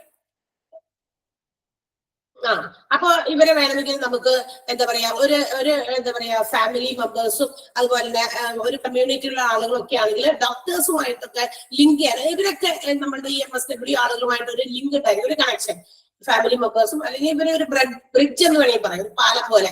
ഇപ്പൊ ഈ പറയുന്ന പേഷ്യൻസിനെ ഡോക്ടേഴ്സിന്റെ അടുത്തേക്ക് എത്തിക്കണം, അല്ലെങ്കിൽ മറ്റേതെങ്കിലും രീതിയിലുള്ള സേവനങ്ങൾ കൊടുക്കണം. അപ്പൊ അവരിലേക്കുള്ള ഒരു ത്രൂ ഇവരിലൂടെ കടന്നാണ് അവരിലേക്ക് എത്താം. ബിക്കോസ് ഇങ്ങനെയുള്ളവർക്ക് എന്താ ചെയ്യേണ്ടതെന്ന് അറിയില്ലല്ലോ. അതുകൊണ്ട് ആ ഒരു പാലമായിട്ട് ഇവരെ കണക്കാക്കാം എന്നാണ് പറയുന്നത്. MSW സർവീസസ് പ്രൊവൈഡ് ചെയ്യുന്നവർ ഒരു ബ്രിഡ്ജ് പോലെ ഫോം ചെയ്യുന്നു ഇവർ between the doctors and the patients. Okay, and next department ആണ് ഫിസിയോതെറാപ്പി എന്ന് പറയുന്നത്. Physiotherapy it is provided to the rehabilitation patients. അതായത് ഇങ്ങനെ എന്താ പറയാ, കുറെ സ്ഥലങ്ങളിലൊക്കെ ഇതുപോലെയുള്ള ആളുകളൊക്കെ കിടത്തി ചികിത്സിച്ചൊക്കെ കൊടുക്കുന്ന ഒരു ട്രീറ്റ്മെന്റ് ആണ്. അതായത് നമ്മള് എന്താ പറയാ, ഇപ്പൊ പാരലൈസ്ഡ് ആയി പോകുന്ന ആളുകള്, അല്ലെങ്കിൽ ആക്സിഡൻസിലൊക്കെ വലിയ എന്താ പറയാ എല്ലിനൊക്കെ ബോൺസിനൊക്കെ വലിയ ഇഞ്ചുറി ഒക്കെ പറ്റിയിട്ട് അതൊക്കെ ഭേദമാക്കി. പക്ഷെ അത്തരം ഭേദമാക്കിയെങ്കിലും അതിന്റെയൊക്കെ വേദനകൾ ഇടയ്ക്കൊക്കെ നമ്മളെ ഡിസ്റ്റർബ് ചെയ്തുകൊണ്ടിരിക്കും. അപ്പൊ ആ ഭാവിയിൽ അത്തരം വേദനകൾക്ക് ഇല്ലാതിരിക്കാൻ വേണ്ടിയിട്ടൊക്കെ ഇത്തരം വലിയ ആക്സിഡൻസ് ഒക്കെ കഴിഞ്ഞ് കഴിയുമ്പോൾ ഡോക്ടേഴ്സ് പ്രിഫർ ചെയ്യുന്ന ഒരു സാധനമാണ് ഫിസിയോതെറാപ്പി ട്രീറ്റ്മെന്റ് പ്രൊവൈഡ് ചെയ്യാനായിട്ട്. അപ്പൊ അങ്ങനെയുള്ള പേഷ്യൻസിന് നമ്മുടെ ഒരു ഹീലിംഗ് മെത്തേഡാണ്. ഇത് നമ്മുടെ ട്രീറ്റ്മെന്റിന്റെ തന്നെ ഒരു ഭാഗമാണ്. ഒരു തെറാപ്പിയിലൂടെ ഹീൽ ചെയ്യുക. അത് മാത്രമല്ല, പേഷ്യൻസിന്റെ ആ ബോഡി സ്ട്രക്ചർ ഒക്കെ നോർമൽ ഫംഗ്ഷനിലേക്ക് കൊണ്ടുവരാനൊക്കെ ഹെൽപ്പ് ചെയ്യുന്ന ഒരു ഡിപ്പാർട്ട്മെന്റ് ആണ് ഫിസിയോതെറാപ്പി എന്ന് പറയുന്നത്. ഒരുപാട് wide range of body healing therapies are provided under this department. ഈ ഡിപ്പാർട്ട്മെന്റിൽ ഒരുപാട് അങ്ങനെയുള്ള ബോഡി ഹീലിംഗ് തെറാപ്പീസ് പ്രൊവൈഡ് ചെയ്യുന്നുണ്ട്. ഓക്കെ, അപ്പൊ നോർമൽ ഫംഗ്ഷനിലേക്ക് നമ്മളുടെ എല്ലുകളെയൊക്കെ ബോൺസിനെയൊക്കെ അതുപോലെ ആ ഒരു രീതിയിലേക്ക് കൊണ്ടുവരാൻ വേണ്ടിയിട്ടുള്ള തെറാപ്പി ട്രീറ്റ്മെന്റ്സ് ആണ് ഫിസിയോതെറാപ്പിയിൽ പ്രൊവൈഡ് ചെയ്യുന്നത്. Both inpatients and out patient services നമ്മളുടെ ഫിസിയോതെറാപ്പിയിൽ അവൈലബിൾ ആണ്. ഓക്കെ, ഇൻപേഷ്യൻസിന് കിട്ടും, അവിടെ കിടക്കുന്ന പേഷ്യൻസിന് എന്തെങ്കിലും തെറാപ്പീസ് ഉണ്ടെങ്കിൽ അത് പ്രൊവൈഡ് ചെയ്യും. ഔട്ട് പേഷ്യൻസിന് ഇടയ്ക്ക് വന്നിട്ട് അത് ചിലപ്പോ എല്ലാ ദിവസവും വന്നിട്ട് ചെയ്യാൻ പറ്റുന്ന പേഷ്യൻസ് ആണെങ്കിൽ അങ്ങനെ വന്ന് ചെയ്യാം. റീഹാബിലിറ്റേറ്റ് ചെയ്തിരിക്കുന്ന പേഷ്യൻസിനും കൊടുക്കുന്നുണ്ട്. ചിലപ്പോ ബെഡ് റിഡൻ ആയിട്ട് ഒരുപാട് നാളുകളായിട്ട് രോഗാവസ്ഥയിൽ എവിടെയെങ്കിലും കിടക്കുകയാണെങ്കിൽ അങ്ങനെയുള്ളവർക്ക് നമ്മുടെ കിടത്തി ഇതുപോലെയുള്ള ചികിത്സകളും പ്രൊവൈഡ് ചെയ്യുന്നുണ്ട് ഫിസിയോതെറാപ്പി. മനസ്സിലായോ ഇതാണ് ഫിസിയോതെറാപ്പി എന്ന്? ക്ലിയർ ആണോ? നമ്മുടെ ഹോസ്പിറ്റലിന്റെ എന്താ പറയാ ഔട്ട് പേഷ്യന്റ് ഡിപ്പാർട്ട്മെന്റ് പ്രൊവൈഡ് ചെയ്യുന്ന ഔട്ട് പേഷ്യന്റ് സർവീസസിനകത്ത് വന്നിരിക്കുന്നത് അത്രയും പറയുന്നത് പോലെ ഇവിടെ ഇതൊന്നും പറയേണ്ട ആവശ്യമില്ല. ഇത് ഓരോ ഡിപ്പാർട്ട്മെന്റ് സപ്പോർട്ട് ചെയ്യുന്നതാണ്. ട്രീറ്റ്മെന്റുമായിട്ട് നേരിട്ട് ബന്ധമില്ല, എന്നാൽ ഇൻഡയറക്ട്ലി ഇതിനൊക്കെ കണക്ഷൻ ഉണ്ട്. ഇൻഡയറക്റ്റ് ആയിട്ട് ട്രീറ്റ്മെന്റുമായിട്ട് നേരിട്ടൊന്നും ബന്ധമില്ലല്ലോ. ഫിസിയോതെറാപ്പി കൊടുക്കുക അത് ട്രീറ്റ്മെന്റിന്റെ ഭാഗമല്ല. എന്ന് വെച്ചിട്ടുണ്ടെങ്കിൽ ഈ പറയുന്ന രോഗിയുടെ രോഗം മാറി, പക്ഷെ അത്തരം രോഗങ്ങൾ ഇനി അതിന്റെ ഒരു ആഫ്റ്റർ എഫക്റ്റ് ഒക്കെ വരാതിരിക്കാൻ വേണ്ടിയിട്ടുള്ള ഒരു ട്രീറ്റ്മെന്റ് ആണ് പ്രൊവൈഡ് ചെയ്യുന്നത്. അതുകൊണ്ടാണ് അതൊരു ആ രീതിയിലുള്ള അതുകൊണ്ടാണ് അതിനെ സപ്പോർട്ടീവ് ഡിപ്പാർട്ട്മെന്റിൽ പഠിച്ചിരിക്കുന്നത്. ഇതെല്ലാം സപ്പോർട്ടീവ് ഡിപ്പാർട്ട്മെന്റുകളെ കുറിച്ചാണ് നമ്മൾ പഠിച്ചുകൊണ്ടിരിക്കുന്നത്. അപ്പൊ അത്രയും എക്സ്പ്ലെയിൻഡ് ആയിട്ടോ അല്ലെങ്കിൽ രോഗങ്ങളെ കുറിച്ചിട്ടൊന്നും നമുക്കിവിടെ നേരത്തെ പഠിച്ചതുപോലെ പറയേണ്ട ആവശ്യമില്ല. നിങ്ങൾ ജസ്റ്റ് ഒന്ന് പറഞ്ഞു കേട്ട കാര്യങ്ങളൊക്കെ ഒന്ന് വായിച്ചു നോക്കിയാൽ മതി. നെക്സ്റ്റ് എന്താ? ഫാർമസി ഡിപ്പാർട്ട്മെന്റ് ആണ്. ഒരു ഹോസ്പിറ്റലിൽ ഏറ്റവും ഇമ്പോർട്ടന്റ് ആയിട്ട് വരേണ്ടത്. Every hospital should be equipped with a well defined pharmacy. ഒരു നല്ല ഒരു ഫാർമസി ഏത് ഒരു ഹോസ്പിറ്റലിനും ഇമ്പോർട്ടന്റ് ആയിട്ട് വേണ്ടതാണ്. ബിക്കോസ് ഓൾ ദ ഡ്രഗ്സ്, ഒരു ഹോസ്പിറ്റലിലേക്ക് വേണ്ട എല്ലാ തരത്തിലുള്ള ഡ്രഗ്സും ഷുഡ് ബി ഫാർമസിയിൽ ഉണ്ടായിരിക്കണം നിർബന്ധമായിട്ടും. ഏതൊക്കെ ഡിപ്പാർട്ട്മെന്റുകൾ ആ ഹോസ്പിറ്റൽസിലുണ്ടോ ആ ഓരോ ഡിപ്പാർട്ട്മെന്റുകളിലേക്കും വരാൻ സാധ്യതകളുള്ള മരുന്നുകൾ ഏതൊക്കെയാണെന്ന് മനസ്സിലാക്കി അതെല്ലാം കൊണ്ടുവന്ന് എക്യുപ്പ് ചെയ്യേണ്ടത് ഹോസ്പിറ്റൽ ഫാർമസിയിലെ ഒരു റെസ്പോൺസിബിലിറ്റിയാണ്. ഇനി it provides medications to the inpatients and also outpatients. ഇൻപേഷ്യൻസിനും ഔട്ട് പേഷ്യൻസിനും ഒക്കെ മരുന്നുകൾ പ്രൊവൈഡ് ചെയ്യുന്നുണ്ട് ഹോസ്പിറ്റൽസിലെ ഫാർമസിയിൽ നിന്ന്. ആൻഡ് മരുന്നുകൾ മാത്രമാണോ? അപ്പൊ not only medicines or drugs are dispensed to the patients but also the instruments, ചില ഉപകരണങ്ങളും കൂടി. അതായത് ഇപ്പൊ നെബുലൈസ് ചെയ്യുന്ന ഉപകരണങ്ങൾ അല്ലെ, ഗ്ലൗസ്, അതുപോലെ മാസ്ക്, ഇതൊക്കെ ചില ഹോസ്പിറ്റൽസിലൊക്കെ ഉണ്ട്, ഫാർമസിയിലുണ്ട്. അവർക്ക് ആവശ്യമുള്ളത് ഇപ്പൊ ഹോസ്പിറ്റൽസിലെ ഡോക്ടേഴ്സിനൊക്കെ ഇത്തരം ഗ്ലൗസുകളൊക്കെ വേണമെങ്കിൽ ഫാർമസിയിൽ നിന്നാണ് കൊടുത്തു വിടുന്നത്. ഓക്കെ, അല്ലാണ്ട് പുറത്തൊക്കെ പോയി വാങ്ങിച്ചിട്ടല്ല കൊടുക്കുക. അതെല്ലാം അവിടെ ഉണ്ടായിരിക്കും. അപ്പൊ ഹോസ്പിറ്റൽ ഫാർമസിയിൽ മരുന്നുകൾ മാത്രമല്ല ഇതുപോലുള്ള ചെറിയ ചെറിയ എക്യുപ്മെന്റുകളും അവൈലബിൾ ആയിരിക്കും. അതൊക്കെ വെച്ച് എക്യുപ്ഡ് ആയിട്ടുള്ള ഒരു ഇതാണ് നമ്മുടെ ഹോസ്പിറ്റൽസിലെ ഫാർമസി എന്ന് പറയുന്നത്. സർജറി പ്രൊസീജിയേഴ്സിൽ ഉപയോഗിക്കുന്ന ചില എക്യുപ്മെന്റുകളും പേഷ്യൻസിന് കെയർ കൊടുക്കേണ്ട ഉപകരണങ്ങളും ഒക്കെ അവൈലബിൾ ആയിരിക്കും.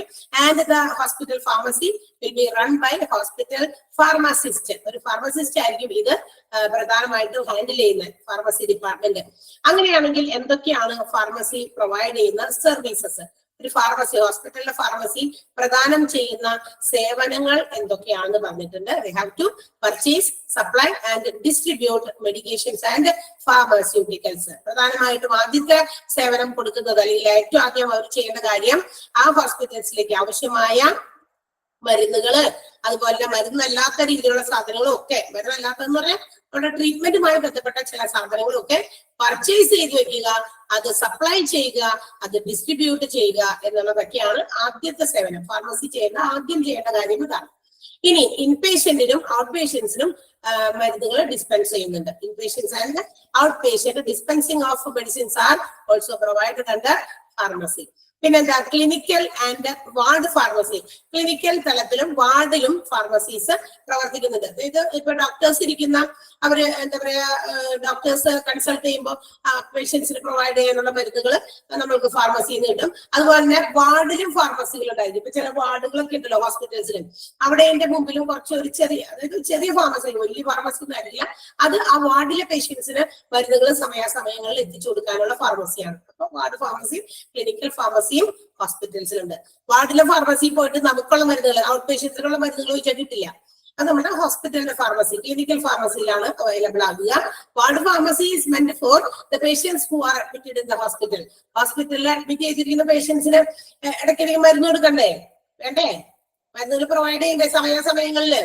ഓക്കെ, അപ്പൊ അതിന് വേണ്ടിയിട്ടുള്ള ഫാർമസി ആയിരിക്കും. അപ്പൊ നമുക്കൊന്നും കിട്ടില്ല. അത് നമ്മൾ അവിടെ കിടന്നിട്ടാണ് അഡ്മിറ്റ് ചെയ്തിരിക്കുന്ന പേഷ്യൻസിനാണെങ്കിൽ ചിലപ്പോൾ ഒരു ദിവസത്തേക്കുള്ള മരുന്നുകൾ ഇങ്ങനെ അത് ഇന്ന് ഇത് കാലത്ത് ഒരു നേരം കൊടുക്കണം, ഉച്ചയ്ക്ക് ഒരു നേരം കൊടുക്കണം, വൈകുന്നേരം ഒരു നേരം കൊടുക്കണം എന്നൊക്കെ പറഞ്ഞ് ഇൻസ്ട്രക്ഷൻ ഒക്കെ തന്ന് നഴ്സുമാർ റെസ്പെക്റ്റീവ്, അതിന് റെസ്പോൺസിബിൾ ആയിട്ടുള്ള നഴ്സ് അത് കൃത്യമായ സമയങ്ങളിൽ ആ വാർഡിലെ ഓരോ പേഷ്യൻസിന്റെ പേരോ ഇത് കാര്യമൊന്നും മാറാതെ കറക്റ്റ് ആയിട്ട് എടുത്ത് കൊടുക്കണം. ഒരാൾക്ക് കൊടുക്കേണ്ടത് വേറെ ആ വാർഡിൽ തന്നെ അറിയണം, വേറൊരാളുടെ അതേ പേരിലുള്ള ആളെന്ന് പറഞ്ഞിട്ടൊക്കെ കൊണ്ടുപോയി കൊടുത്തു, അയ്യോ ഞാൻ അയാളാന്ന് വിചാരിച്ചു എന്നൊക്കെ പറഞ്ഞ കാര്യമായി അല്ലേ? അതൊന്നും പാടില്ല. കൃത്യമായിട്ട് അതൊക്കെ 2, 3, 4, 5 പ്രാവശ്യമൊക്കെ റെഫർ ചെയ്ത് വേണം കൊടുക്കാൻ. ഏത് മരുന്നാണ്, ഏത് പേഷ്യന്റ് ആണ്, അഡ്രസ് കംപ്ലീറ്റ് നോക്കുക. അതായത് ചിലപ്പോ ഒരേ പേരിലൊക്കെ 2, 3 പേരൊക്കെ ചിലപ്പോ ഹോസ്പിറ്റൽസിൽ കിടക്കണ്ടാവും. അപ്പൊ അതൊന്നും പറഞ്ഞിട്ട് മനസ്സിലായില്ല, ഓർത്തില്ല എന്നൊക്കെ പറഞ്ഞാൽ അവിടെ കാര്യം നടക്കില്ല. കാരണം ആഫ്റ്റർ ഓൾ ഇതൊരു മനുഷ്യന്മാരുടെ ജീവൻ വെച്ചിട്ടുള്ള കളികളാണ് അല്ലേ? ഹോസ്പിറ്റൽസിൽ ഇത്തരം കാര്യങ്ങൾ മാറാൻ പാടില്ല. പിന്നെ usually doctors have a given set of procedures which is of medications which is suggested by the pharmacy as a guide. എന്ന് പറഞ്ഞാൽ ഹോസ്പിറ്റൽസിൽ ഈ ഡോക്ടേഴ്സിനും അവരുടെ ഒരു സെറ്റ് ഓഫ് പ്രൊസീജിയേഴ്സ് ഉണ്ടായിരിക്കും, ഏതൊക്കെ മരുന്നുകൾ കൊടുക്കണം. അപ്പൊ ഈ മരുന്നുകൾ കൊടുക്കുന്നത് ഫാർമസിയിൽ അവൈലബിൾ ആയിട്ടുള്ള മരുന്നുകളുടെ ലിസ്റ്റ്, ആ ഒരു ഗൈഡ് ഫാർമസിസ്റ്റ് പ്രൊവൈഡ് ചെയ്തിട്ടുണ്ടാവും. ആർക്ക്? ഡോക്ടേഴ്സിന്. അതായത് ഇന്ന മരുന്നുകളാണ്. ഇപ്പൊ കാർഡിയോളജി ഡിപ്പാർട്ട്മെന്റില് ഇപ്പൊ കുറെ കാർഡിയോളജി എന്ന് പറഞ്ഞൊരു ഡിപ്പാർട്ട്മെന്റ് ആണെന്ന് വിചാരിക്കുക. അവിടെ വരുന്ന പേഷ്യൻസ് മരുന്നുകൾ കൊടുക്കണം. അപ്പൊ കാർഡിയോളജിയിലേക്ക് ആവശ്യമായിട്ട് കുറെ മരുന്നുകളൊക്കെ ഉണ്ടാവുമല്ലോ, എല്ലാം ഉണ്ട്. പക്ഷെ ഈ മരുന്നുകളൊക്കെ തന്നെ കമ്പനി വ്യത്യാസത്തിലും ഉണ്ടായിരിക്കും ഇല്ലേ? ഒരേ മരുന്നുകൾ തന്നെ ചില കമ്പനി വ്യത്യാസം. നമ്മളിപ്പോ ചില മരുന്നുകൾ പുറത്തുള്ള ഫാർമസിയിൽ നിന്ന് വാങ്ങിക്കാൻ പോകുമ്പോഴേ, മെഡിക്കൽ ഷോപ്സിൽ നിന്നൊക്കെ വാങ്ങിക്കാൻ പോകുമ്പോൾ അവർ പറയും അയ്യോ ഈ മരുന്ന് ഇല്ല, പക്ഷെ ഇത് തന്നെ വേറെ കമ്പനിയുടെ ഉണ്ട്. ചിലപ്പോൾ നമുക്ക് ധൈര്യമില്ല വാങ്ങിക്കാനായിട്ട്, അല്ലെ? അയ്യോ അത് വേണ്ട, ഇതേ കമ്പനിയുള്ളത് നമ്മൾ നോക്കട്ടെ എന്ന് പറഞ്ഞ് നമ്മൾ പോകും. അവരും അത് പറഞ്ഞിട്ടേ നമ്മളോട് തരുള്ളൂ, അല്ലാണ്ട് അതിന്റെ തന്നെ കമ്പനി വ്യത്യാസം എടുത്ത് വേഗം അവർ തരുന്നില്ല. അവർ നമ്മളോട് ആദ്യം തന്നെ അങ്ങനെ ഒരു ഇൻസ്ട്രക്ഷൻ തരും, ഇത് മരുന്ന് സെയിം തന്നെ ബട്ട് അതൊരു കമ്പനി ഡിഫറെന്റ് ആയിട്ടുള്ളതാണ് എന്ന് പറയും. സെയിം പർപ്പസിനാണ് ഇത് ഉപയോഗിക്കുന്നത് എന്ന് പറയുമ്പോൾ ധൈര്യമുള്ളവരാണെങ്കിൽ വാങ്ങിച്ചിട്ട് പോകും, അല്ലാത്തവര് അത് ചിലപ്പോൾ വാങ്ങിക്കില്ല. അത് അവർ പറയണം ഓൾറെഡി. കാരണം ചില മരുന്നുകൾ ചില ആളുകളിൽ റിയാക്ഷൻസ് ഉണ്ടാക്കും. അപ്പൊ അതുപോലെ തന്നെ ഹോസ്പിറ്റൽസിലെ മരുന്നുകൾ ഇങ്ങനെ വെച്ചിട്ടുണ്ടെങ്കിൽ അത് കമ്പനി വ്യത്യാസത്തിലുള്ള മരുന്നുകൾ ഉണ്ടായിരിക്കും. അപ്പൊ ഡോക്ടേഴ്സിന് ഇതനുസരിച്ച് ഒരു ഇൻസ്ട്രക്ഷൻസ് ഈ ഫാർമസിയിൽ നിന്ന് പ്രൊവൈഡ് ചെയ്യണം. ഇന്ന മരുന്നാണ് ഇനിയുള്ളത് അവൈലബിൾ ആയിട്ടുള്ളത്, മറ്റേത് ആ കമ്പനി തീർന്നു. അപ്പൊ അതനുസരിച്ചിട്ടേ ഡോക്ടർക്ക് ഇനി വരുന്ന പേഷ്യൻസിന് ആ മരുന്നുകൾ കുറിക്കാൻ പറ്റുള്ളൂ. മനസ്സിലായിട്ടുണ്ടാകുമെന്ന് വിചാരിക്കുന്നു. ആ പോയിന്റ് എന്താണെന്ന് മനസ്സിലായോ? അതായത് ഫാർമസിന്ന് ഒരു ഗൈഡ് പോലെ റിസീവ് ചെയ്തിട്ട് ആ ഗൈഡിന്റെ അക്കോർഡൻസിലാണ് മരുന്നുകൾ ഡോക്ടർമാർ എഴുതുന്നതെന്ന് വരുന്ന പേഷ്യൻസിന്. അതാണ് ലാസ്റ്റ് പോയിന്റിന്റെ അർത്ഥം. ക്ലിയർ ആണോ? അല്ലാതെ തോന്നിയ മരുന്ന് എഴുതിയില്ല ഫാർമസിയിൽ whether that medicine is available or not എന്നവർക്ക് അറിയണ്ടേ. അപ്പൊ ഫാർമസിയിലെ എല്ലാ മരുന്നുകളും നമുക്ക് ഇങ്ങനെ ഓർത്തു വെക്കാൻ പറ്റുമോ ഡോക്ടർമാർക്ക്? ഇല്ല. അപ്പൊ ചിലപ്പോ ഒന്നോ രണ്ടോ കമ്പനിയുടെ സെയിം പർപ്പസിന് ഉപയോഗിക്കുന്ന മരുന്നുകൾ ഉണ്ടായിരിക്കും. അപ്പൊ ഇന്ന കമ്പനി തീർന്നു, ഇനി അടുത്തത് ഈ ഒരു കമ്പനിയുടെ മെഡിസിൻസ് ആണ് ഇവിടെ ഉള്ളത്, അതും വിറ്റ് തീർക്കണ്ടേ, അതും കൊടുത്തു തീർക്കണ്ടേ. അല്ലാണ്ട് ഇതിങ്ങനെ വെറുതെ സ്റ്റോർ ചെയ്ത് വെച്ചിട്ട് മറ്റേത് തീർന്നു അത് അതേ കമ്പനിയുടെ തന്നെ വീണ്ടും കൊണ്ടുവന്ന് റീപ്ലേസ് ചെയ്യേ എന്ന് പറഞ്ഞാൽ അർത്ഥമില്ല. ഇത് നമുക്കൊന്ന് ടെസ്റ്റ് ചെയ്ത് നോക്കണം. അപ്പൊ ഇതൊക്കെ ടെസ്റ്റ് ചെയ്തിട്ടാണ് ഫാർമസിക്കാര് കീപ്പ് ചെയ്യുള്ളൂ, സ്റ്റോർ ചെയ്യുള്ളൂ. അതിനെക്കുറിച്ചൊക്കെ നമ്മൾ ഫാർമസി എന്ന് പറയുന്ന ചാപ്റ്ററിൽ പഠിക്കും, അന്നേരം നമുക്ക് കേൾക്കാം. അപ്പൊ ഇത് ഒക്കെ നോക്കി അതനുസരിച്ചുള്ള ഇൻഫർമേഷൻസ് ഡോക്ടേഴ്സ് സ്വീകരിച്ച് അതനുസരിച്ചിട്ടായിരിക്കും പേഷ്യൻസിന് മെഡിസിൻസ് റെഫർ ചെയ്യാം. ഓക്കെ, അത് എഴുതുന്നത് പ്രിഫർ ചെയ്യുന്നത്. ഓക്കെ, അപ്പൊ ഇതാണ് ഫാർമസിനെ കുറിച്ചിട്ടുള്ള കാര്യങ്ങൾ. ഫാർമസി എന്ന് പറഞ്ഞ ഡിപ്പാർട്ട്മെന്റ് അറിയാലോ. ഫാർമസി ഡിപ്പാർട്ട്മെന്റ് മെഡിക്കേഷൻസ് പ്രൊവൈഡ് ചെയ്യാനുള്ളതാണ്. Every hospital should be well equipped with a pharmacy. ഒരു ഫാർമസിയിലെ എല്ലാ തരത്തിലുള്ള മെഡിസിൻസും എക്വിപ്പ് ചെയ്തിട്ടുള്ള ഒരു ഫാർമസി എല്ലാ ഹോസ്പിറ്റൽസിലും നിർബന്ധമായിട്ട് ഉണ്ടായിരിക്കണം. പേഷ്യൻസിന് എന്താ പറയാ ഡ്രഗ്സ് മാത്രമല്ല ഫാർമാസ്യൂട്ടിക്കൽ ഇൻസ്ട്രുമെന്റ്സും പ്രൊവൈഡ് ചെയ്യുന്ന ഒരു സ്ഥലമാണ് ഹോസ്പിറ്റൽ ഫാർമസി എന്ന് പറയുന്നത്.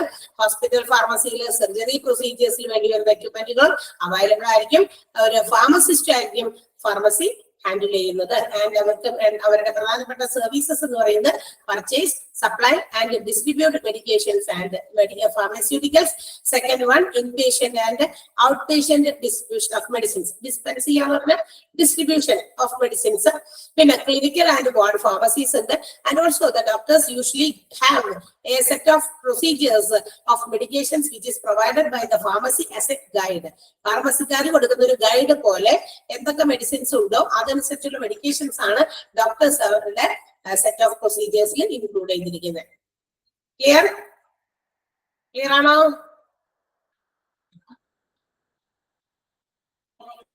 എന്തെങ്കിലും ബുദ്ധിമുട്ടുണ്ടോ?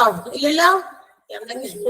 ഓക്കെ, നമുക്കത് അധികം അങ്ങനെ അത്രയൊന്നും അധികം പറയാനൊന്നുമില്ല. കാരണം ഇത് വളരെ സിമ്പിൾ ആയിട്ടുള്ള കാര്യങ്ങളാണ് എഴുതി വെച്ചേക്കുന്നത്. എന്താണെന്ന് വായിക്കുമ്പോൾ തന്നെ ഓരോ ഹെഡ് വായിക്കുമ്പോൾ തന്നെ എന്ത് സേവനമാണ് അവർ പ്രൊവൈഡ് ചെയ്യുന്നത്, അല്ലെങ്കിൽ എന്തിന് റെസ്പോൺസിബിൾ ആയിട്ടുള്ള ഡിപ്പാർട്ട്മെന്റ് ആണെന്ന് നമുക്ക് മനസ്സിലാവും. ആ ഒറ്റ സെന്റൻസ് നിങ്ങൾ ഓർത്തിരുന്നാൽ മതി, അതൊക്കെ ഉണ്ടാവുള്ളൂ പരീക്ഷയ്ക്ക്. ഓക്കെ, ഓരോ സെന്റൻസ്. ഇപ്പൊ MRD അടുത്ത ഡിപ്പാർട്ട്മെന്റ് നമ്മൾ പഠിക്കാൻ പോകണം. മെഡിക്കൽ റെക്കോർഡ് ഡിപ്പാർട്ട്മെന്റ് എന്തിനു വേണ്ടിയിട്ടുള്ളതാ? It handles the recording and maintenance of all files which is related to the patients as well as staff, everything.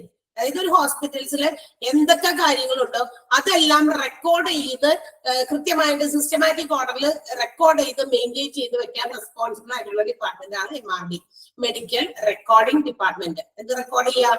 മറ്റൊന്നുമല്ല റെക്കോർഡ് ചെയ്യേണ്ടത് ഹോസ്പിറ്റൽസിൽ വന്നു പോകുന്ന പേഷ്യൻസ്, പിന്നെ എന്താ പറയാ അതിന്റെ ഡീറ്റെയിൽസ്, പിന്നെ സ്റ്റാഫുകളുടെ ഡീറ്റെയിൽസ്, പിന്നെ മറ്റെന്തെങ്കിലും കാര്യങ്ങളൊക്കെ ഇതെല്ലാം ഇന്ന് ഇൻഫർമേഷൻ ടെക്നോളജി അല്ലെ, നമ്മുടെ കമ്പ്യൂട്ടർ ഉപയോഗിച്ച് എല്ലാം സേവ് ചെയ്ത് വെക്കുന്നുണ്ട്. പക്ഷെ അങ്ങനെയൊക്കെ ഒരു സിസ്റ്റമാറ്റിക് ഓർഡറിലാക്കി റെക്കോർഡ് ചെയ്ത് വെക്കേണ്ടത് മെഡിക്കൽ റെക്കോർഡ് ഡിപ്പാർട്ട്മെന്റിന്റെ ഡ്യൂട്ടിയാണ്. സിസ്റ്റമാറ്റിക് ഓർഡറിൽ So that if they are recording such things, ഇതുപോലെയുള്ള കാര്യങ്ങളൊക്കെ ഇങ്ങനെ റെക്കോർഡ് ചെയ്ത് വെക്കുകയാണെങ്കിൽ they can use it as statistics and also it serves for future reference purpose. എന്തിനു വേണ്ടിയിട്ടാ? ഒരു കണക്കെടുപ്പിന് വേണ്ടിയിട്ടോ എന്തെങ്കിലും കാര്യങ്ങളൊക്കെ ചിലപ്പോ കണക്കെടുപ്പുകളൊക്കെ നടത്താനുണ്ടെങ്കിലേ പേഷ്യൻസ് ഒക്കെ ഏകദേശം എത്ര എണ്ണം ഒരു വർഷത്തില് എത്ര പേഷ്യൻസ് ഇവിടെ വന്നു പോയി, എത്ര പേഷ്യൻസിനെ നമ്മൾ അഡ്മിറ്റ് ചെയ്തു, എത്ര പേഷ്യൻസിന് സർജറീസ് പ്രൊവൈഡ് ചെയ്തു, അല്ലെ, എന്തൊക്കെ മെഡിസിൻസ് നമ്മൾ സപ്ലൈ ചെയ്തു, അല്ലെ, അങ്ങനെയുള്ള കാര്യങ്ങളൊക്കെ ഇൻഫോർമേറ്റീവ് ആയിട്ടുള്ള കാര്യങ്ങളൊക്കെ നമുക്ക് എപ്പോ വേണമെങ്കിലും അത് കണ്ടുപിടിക്കാനും അതുപോലെ തന്നെ ഫ്യൂച്ചർ റെഫറൻസിനും, അതായത് ഭാവിയിൽ നമുക്ക് എന്തെങ്കിലുമൊക്കെ മാറ്റങ്ങൾ ഒരു ഡിപ്പാർട്ട്മെന്റിൽ കൊണ്ടുവരണോ, കണക്കിൽ എന്തെങ്കിലും തരത്തിലുള്ള ഈ പറയുന്ന അളവുകളൊക്കെ വേണമെങ്കിൽ കൂട്ടണോ, അല്ലെ, പേഷ്യൻസിന്റെ വരവൊക്കെ കൂട്ടാനായിട്ട് ചില കാര്യങ്ങളൊക്കെ ചെയ്യാൻ പറ്റുമല്ലോ. അപ്പൊ അത്തരം കാര്യങ്ങൾ ചെയ്യണോ, അങ്ങനെയുള്ള ഫ്യൂച്ചർ പ്ലാനിങ്ങിന് വേണ്ടിയിട്ടും ഈ പറയുന്ന റെക്കോർഡ്സ് ഹെൽപ്പ് ചെയ്യും എന്നുള്ളതാണ്. അപ്പൊ മെഡിക്കൽ റെക്കോർഡ്സ് മസ്റ്റ് ആണ്. എല്ലാ കാര്യങ്ങളും റെക്കോർഡ് ചെയ്ത് സിസ്റ്റമാറ്റിക് ഓർഡറിൽ ഹാൻഡിൽ ചെയ്ത് മെയിൻറ്റെയിൻ ചെയ്യുക എന്നുള്ളതാണ് മെഡിക്കൽ റെക്കോർഡ് ഡിപ്പാർട്ട്മെന്റിന്റെ റെസ്പോൺസിബിലിറ്റി. മനസ്സിലായോ? ക്ലിയർ അല്ലേ? പറഞ്ഞോട്ടെ. അടുത്ത department medical maintenance and engineering. ഏതാണ്? ഒന്നുകൂടി പറയണോ?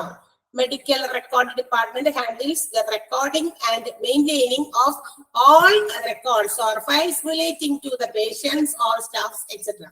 അതായത് ഹോസ്പിറ്റൽസിലുള്ള പേഷ്യന്റുകളുടെയോ സ്റ്റാഫുകളുടെയോ ഒക്കെ എല്ലാ തരത്തിലുള്ള റെക്കോർഡുകളും ഫയലുകളും സൂക്ഷിക്കുക, മെയിൻറ്റെയിൻ ചെയ്യുക. അതൊരു സിസ്റ്റമാറ്റിക് ഓർഡറിൽ മെയിൻറ്റെയിൻ ചെയ്യുക.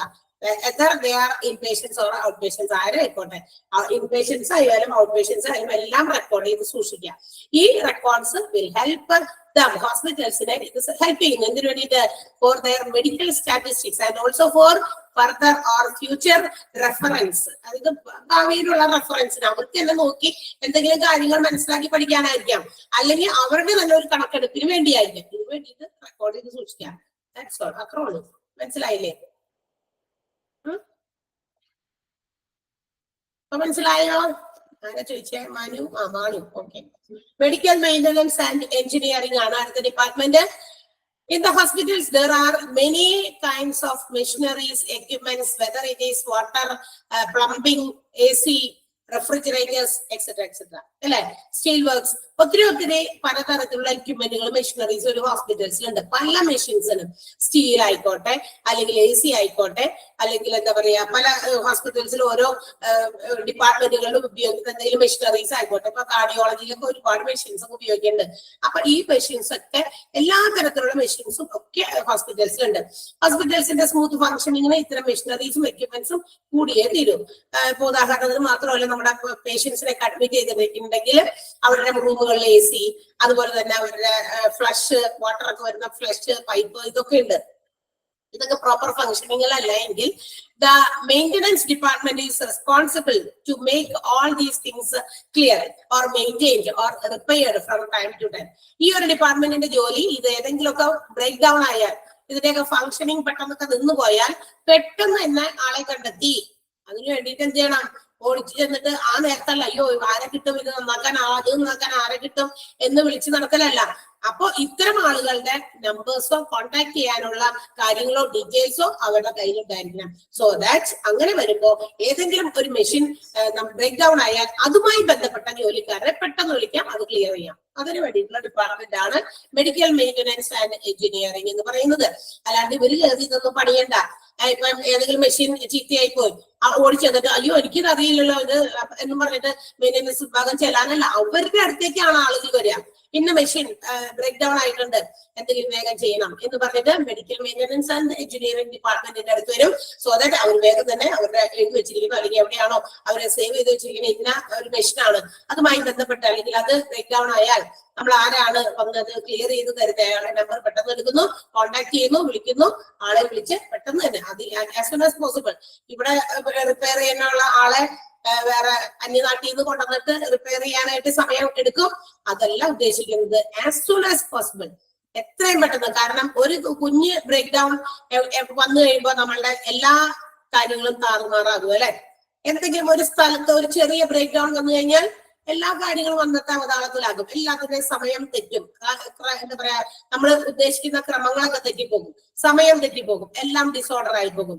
ഒരു ദിവസത്തെ കാര്യം നമ്മുടെ ഒരു വീട്ടിലൊരു കാര്യമാണെന്ന് വിചാരിക്കാം, നമ്മുടെ വീട്ടില് നമ്മൾ ഒരുപാട് എക്യുപ്മെന്റുകളൊക്കെ ഉപയോഗിക്കുന്നുണ്ട്. രാവിലെ തന്നെ എഴുന്നേറ്റ് വരുമ്പോ ഒരു പൈപ്പൊക്കെ അവിടെ ഓണായിരിക്കുന്നു, മുഖമൊക്കെ എങ്കിലും കഴുകിയിട്ടായിരിക്കും നമ്മൾ കിച്ചണിലേക്കൊക്കെ കയറുക. കൂടുതലും വിമൻ അല്ലെ, സ്ത്രീകളാണ് ഇവിടെ ഇരിക്കുന്നത്. അതുകൊണ്ട് തന്നെയാണ് ഞാൻ അങ്ങനെ പറഞ്ഞത് കേട്ടോ. അപ്പൊ രാവിലെ എഴുന്നേൽക്കുമ്പോൾ നമ്മൾ അങ്ങനെയാ ചെയ്യാം.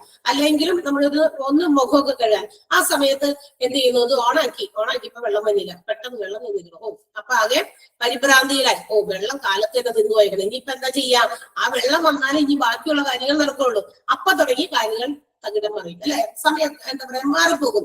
നമ്മൾ അതിന്റെ പിന്നാലെ കുറച്ച് പോകുന്നു, എന്തുകൊണ്ട് എന്നൊക്കെ അന്വേഷിച്ച ആളെയൊക്കെ പിടിച്ച് കൊണ്ടുവന്ന് ഇതൊക്കെ ശരിയായി വരുമ്പോഴേക്കും എല്ലാ കാര്യങ്ങളുടെയും സമയം അങ്ങോട്ട് മാറിപ്പോകും. അത്രയും ചെറിയ നമ്മൾ ഈ 3-4-5 പേരടങ്ങുന്ന ഒരു വീട്ടിൽ ഇത്തരം ക്രമക്കേടുകൾ സംഭവിച്ചാൽ നിങ്ങളൊന്ന് ആലോചിച്ച് നോക്കിയാലോ, ഹോസ്പിറ്റൽസിലെ സ്ഥിതി എന്തായിരിക്കും അല്ലെ. It may affect all the systems, എല്ലാത്തിനെയും താറുമാറാക്കും.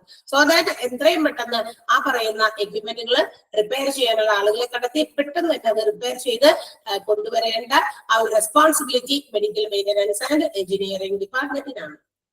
Clear? Okay, next one purchasing department or material management. എന്താണ് പർച്ചേസ് ചെയ്യാന്ന് പറഞ്ഞാൽ വാങ്ങുക അല്ലെ, സാധനങ്ങളൊക്കെ വാങ്ങിക്കുന്നത്. ഇവിടെ എന്ത് സാധനമോ, അരി പച്ചക്കറിയൊക്കെയാണോ വാങ്ങിക്കുന്നത്? അല്ല, മെഡിസിൻസ്, മെഡിക്കൽ സപ്ലൈസ്, അതായത് മെഡിസിൻസ് മാത്രമല്ല, ഇപ്പൊ സർജറിക്കൊക്കെ വേണ്ടി ഉപയോഗിക്കുന്ന എക്യുപ്മെന്റുകളാകാം, എന്ത് സാധനം പർച്ചേസ് എന്ന് പറഞ്ഞാൽ ഹോസ്പിറ്റൽസിലേക്ക് എന്തൊക്കെ പർച്ചേസ് ചെയ്യുന്നുണ്ടോ അത് ഇവരിലൂടെ അല്ലാതെ പർച്ചേസ് ചെയ്യാൻ പറ്റില്ല. ഇവരാണ് അതിന് റെസ്പോൺസിബിൾ. പിന്നെ സാധനം വാങ്ങിക്കാറില്ലല്ലോ എന്ന് പറഞ്ഞിട്ട് ഹോസ്പിറ്റൽസിൽ എന്തെങ്കിലും ഒരു സാധനം വാങ്ങിക്കാനുണ്ടെങ്കിൽ have to go to the purchasing department. ആരുടെ അടുത്തേക്ക് പോകണം? ഈ ഡിപ്പാർട്ട്മെന്റുകാരുടെ അടുത്തേക്ക് പോകണം. അവരോട് പറയണം, എന്റെ സാധനം ഹോസ്പിറ്റലിൽ തീർന്നിരിക്കുകയാണ്, you have to purchase it എന്ന് പറയണം. അപ്പൊ അവരിലൂടെ ത്രൂ ആണ്, അവരാണ് അതിന് വേണ്ടിയിട്ടുള്ള ആ ഒരു ഇന്റന്റ് സമർപ്പിക്കേണ്ടത്. ഇന്ന സാധനം വാങ്ങിക്കാനുണ്ട് എന്നുള്ള ഒരു ഓർഡർ കൊടുക്കുന്നത് ഇവരായിരിക്കും. അല്ലാണ്ട് നമ്മള് ഹോസ്പിറ്റലിൽ ഇന്ന തീർന്നു, നീ വാങ്ങിച്ചോ എന്ന് പറയാൻ പറ്റില്ല. അവിടെ ആരാണോ തീർന്നതെന്ന് വന്ന് പറഞ്ഞതെന്ന് വെച്ചാൽ നീ പോയി വാങ്ങിച്ചു, പൈസ കൊടുത്തോളാം, അങ്ങനെ പറയാൻ പറ്റില്ല. ഇവിടെ ഹോസ്പിറ്റൽസിൽ പർച്ചേസിംഗ് ഒക്കെ നടക്കുന്നത് ഇവരിലൂടെയാണ്. So they have to be informed. ഈ പർച്ചേസിംഗ് ഡിപ്പാർട്ട്മെന്റുകളെ അറിയിക്കേണ്ടത് നിർബന്ധമാണ് എന്ത് വാങ്ങിക്കണമെങ്കിലും. So they are responsible to purchase all the supplies which are used in the hospital. ഹോസ്പിറ്റലിൽ ഉപയോഗിക്കുന്ന എല്ലാ തരത്തിലുള്ള സപ്ലൈസും എക്യുപ്മെന്റ്സ് ഒക്കെ വാങ്ങിക്കാൻ റെസ്പോൺസിബിൾ ആയിട്ടുള്ള ഡിപ്പാർട്ട്മെന്റിനെയാണ് നമ്മൾ പർച്ചേസിംഗ് അല്ലെങ്കിൽ മെറ്റീരിയൽ മാനേജ്മെന്റ് ഡിപ്പാർട്ട്മെന്റ് എന്ന് പറയുന്നത്. ക്ലിയർ ആയോ?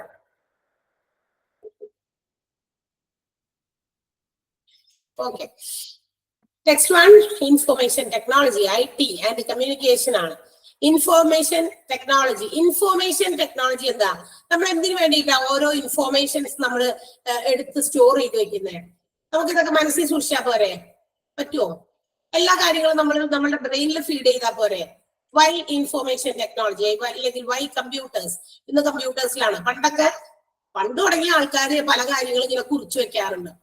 പണ്ടൊക്കെ പറയും, ഭയങ്കര ഒത്തിരി പണ്ടൊക്കെ ആളുകൾ എന്താ പറയാ, കല്ലിലും അല്ലെങ്കിൽ ചുവരൊക്കെ കഴിഞ്ഞപ്പോ ചുവരില്, അല്ലെങ്കിൽ പാറയിലോ ഗുഹയിലോ ഒക്കെ, ഗുഹയുടെ ഉള്ളില് ഇന്റേണൽ പാർട്ടിലൊക്കെ എഴുതിയും കുറിച്ചൊക്കെ വച്ചിരുന്നു കുറെ കാര്യങ്ങളൊക്കെ. അതുകൊണ്ടാണല്ലോ ആളുകളൊക്കെ പല ഇൻഫോർമേഷൻസ് നമുക്ക് കിട്ടിയത്. അവരന്ന് അങ്ങനെ കുറിച്ച് വെച്ചത് കൊണ്ട് ഇങ്ങനെയൊക്കെ ആളുകൾ ഉണ്ടായിരുന്നു, ഇങ്ങനെയൊക്കെയാണ് അവർ ജീവിച്ചത്, കാട്ടിലാണ്, അതാണ് ഇൻഫോർമേറ്റീവ് ആകുന്ന രീതിയിൽ നമുക്ക് എങ്ങനെ കിട്ടി?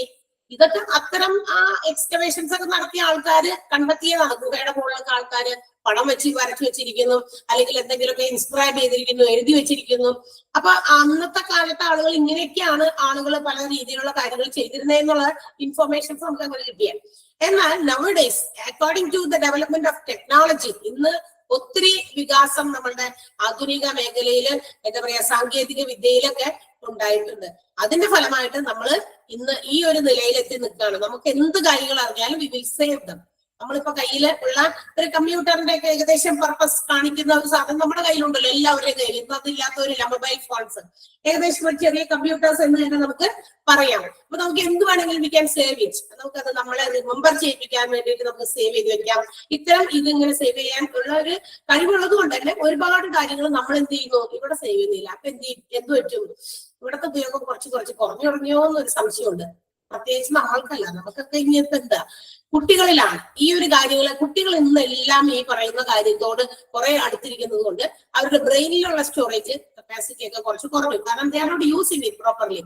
ഒരു 100 കുട്ടികളെ എടുത്താൽ ഒരു 10 കുട്ടികളായി മാത്രമേ എങ്കിലും നമുക്ക് എങ്ങനെയുള്ളത് അങ്ങനെ അത്രയും ഷാർപ്പായിട്ടുള്ള ബ്രെയിൻ ഉപയോഗിക്കുന്ന കുട്ടികളെ നമുക്ക് എടുക്കാൻ പറ്റുള്ളൂ.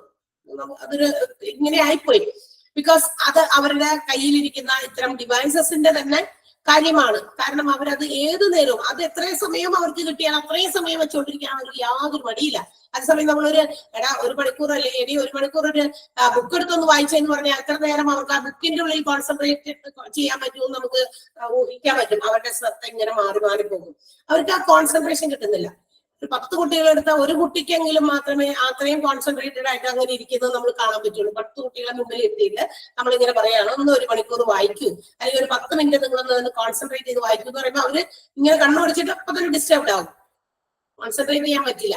അപ്പൊ ഇത്തരം കാര്യങ്ങളൊക്കെ നമ്മൾ പണ്ട് മുതലേ ആളുകൾ ഇങ്ങനെ എഴുതി റെക്കോർഡ് ചെയ്ത് വെക്കാറുണ്ട്. ഇപ്പോഴും അത് ഫോളോ ചെയ്തു, പക്ഷെ ഇന്നെ ഡിഫറെന്റ് വേ ആണെന്ന് മാത്രം. മറ്റൊരു രീതിയിലാണ് നമ്മൾ ഇങ്ങനെ ഇൻഫോർമേറ്റീവ് ആയിട്ടുള്ള കാര്യങ്ങൾ സേവ് ചെയ്ത് വെക്കുന്നത്. ഇന്ന് നമ്മൾ അതിന് വേണ്ടിയിട്ട് ഇനി ഇതിലും ഇതിന്റെ അപ്പുറവും വരാൻ സാധ്യതകളുണ്ട് അല്ലെ. ഇപ്പൊ ഇത്രയും വരെയാണ് നമ്മൾ നിൽക്കണേ. നമ്മൾ ഏറ്റവും ടോപ്പ് ഓഫ് ദ എന്താ പറയാ ടെക്നോളജിയിലെ ഏറ്റവും ടോപ്പിൽ നിൽക്കുന്ന ആളുകളാണ്. അതൊക്കെ കാണാനുള്ള ഭാഗ്യം നമുക്ക് കിട്ടിയെന്ന് നമുക്ക് പറഞ്ഞ് അവിടെ അടിവരയിട്ട് വെക്കാൻ പറ്റില്ല. ബിക്കോസ് ഇനിയും ഡെവലപ്മെന്റുകൾ ഉണ്ടാകാം അല്ലെ, ഒത്തിരി മാറ്റങ്ങൾ ഇനിയും വരാം. കാരണം മനുഷ്യനല്ലേ, മനുഷ്യന്മാർക്ക് ഒത്തിരി നല്ല ബുദ്ധിയൊക്കെ ഉള്ളതാണ്. അപ്പൊ അതുകൊണ്ട് തന്നെ അത് ഉപയോഗിച്ച് മനുഷ്യൻ ഇനിയും ഒത്തിരി കണ്ടുപിടുത്തങ്ങൾ നടത്തും. അപ്പൊ ഈ ഹോസ്പിറ്റൽസിലും ഈ വരുന്ന ഹോസ്പിറ്റൽ റിലേറ്റഡ് ആയിട്ടുള്ള എല്ലാ അഫയേഴ്സും റെക്കോർഡ് ചെയ്ത് സൂക്ഷിച്ചാൽ they can easily track the patient's records. ഈ പറയുന്ന കാര്യങ്ങളൊക്കെ റെക്കോർഡ് ചെയ്ത് വെച്ചാലേ ഏറ്റവും കൂടുതൽ പേഷ്യൻസിനെ കുറിച്ചിട്ടുള്ള കാര്യങ്ങളൊക്കെ അവർക്ക് എത്രയും പെട്ടെന്ന് ട്രാക്ക് ചെയ്തെടുക്കാൻ പറ്റും. എന്ന് വെച്ചാൽ ഒരു പേഷ്യന്റിനെ കുറിച്ച് ഇൻഫർമേഷൻ നമുക്ക് എടുക്കണം. അപ്പൊ നമുക്ക് അത് എന്ത് ചെയ്യാം, അവരുടെ ആ നമ്പർ വെച്ചിട്ട് അവരുടെ ID നമ്പർ വെച്ചിട്ട് നമുക്ക് എന്ത് ചെയ്യാം, അവരെ ട്രാക്ക് ചെയ്യാം. ഏത് പേഷ്യന്റിന്റെ പേരെന്താണ്, അവരുടെ അഡ്രസ് എന്താണ്, അവരെവിടെയുള്ളതാണ്, ഏത് ഡോക്ടറെയാണ് കൺസൾട്ട് ചെയ്ത്. All these things can be retrieved. എപ്പോ വേണമെങ്കിലും നമുക്ക് റിട്രീവ് ചെയ്തെടുക്കാം. ബിക്കോസ് ഇതൊന്ന് കമ്പ്യൂട്ടേഴ്സിൽ സേവ് ചെയ്ത് വെച്ചിരിക്കുകയാണ്. ഓക്കെ, അപ്പൊ ഇതിന് വേണ്ടിയിട്ട് മാത്രമല്ല, it also provide technical support when the system goes fail. ഈ പറയുന്ന പോലെ നമ്മളിങ്ങനെ ചെയ്തുകൊണ്ടിരിക്കുന്ന സമയത്ത്, എന്തെങ്കിലുമൊക്കെ കാര്യങ്ങൾ ചെയ്തുകൊണ്ടിരിക്കുന്ന സമയത്ത് സിസ്റ്റം ഫെയിൽ ആയിപ്പോയി, എന്ന് വെച്ചാൽ പവർ ഫെയിലിയർ ഒക്കെ വന്നുവെങ്കിലും ഇത് ഓൾറെഡി അവിടെ സേവ്ഡ് ആണ്. അപ്പൊ നമുക്ക് അത് എന്താ പറയാ, പിന്നെ ആദ്യം മൂതിയൊക്കെ ഒന്നും നമുക്ക് നോക്കേണ്ട ആവശ്യമില്ല. ഇത്രയും കാര്യങ്ങൾ അവിടെ ഓൾറെഡി സേവ് ചെയ്ത് വെച്ചിരിക്കുന്നത് കൊണ്ട് നമുക്ക് എപ്പോ വേണമെങ്കിലും അത് സേവ് ചെയ്യാം എന്നുള്ളതും കൊണ്ട് നമുക്ക് എന്ത് ചെയ്യാം, ആ ഇൻഫോർമേറ്റീവ് ആയിട്ടുള്ള കാര്യങ്ങൾ എവിടെയും പോകുന്നില്ല. അത് എപ്പോ വേണമെങ്കിലും നമുക്ക് ഉപയോഗിക്കാൻ പറ്റും. And also nowadays this information technology provides online services. ഹോസ്പിറ്റൽസും ഇന്ന് പ്രൊവൈഡ് ചെയ്യുന്നുണ്ട്, ഓൺലൈൻ സർവീസസ് പ്രൊവൈഡ് ചെയ്യുന്നുണ്ട് അല്ലെ.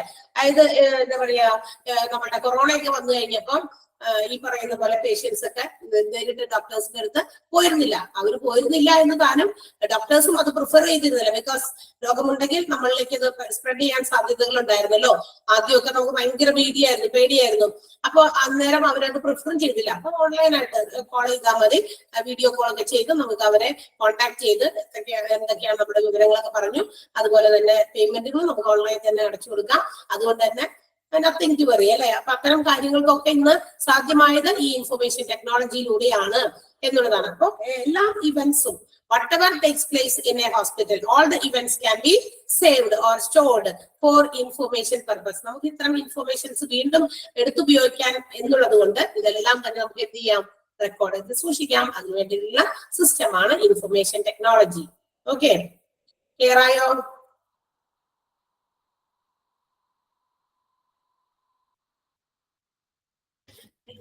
ഓക്കെ, സോ സപ്പോർട്ടീവ് ഡിപ്പാർട്ട്മെന്റുകളാണ് നമ്മൾ ഇപ്പൊ ഇത്രയും പറഞ്ഞുകൊണ്ടിരുന്നതൊക്കെ. എത്ര സപ്പോർട്ടീവ് ഡിപ്പാർട്ട്മെന്റ് നമ്മൾ പറഞ്ഞു?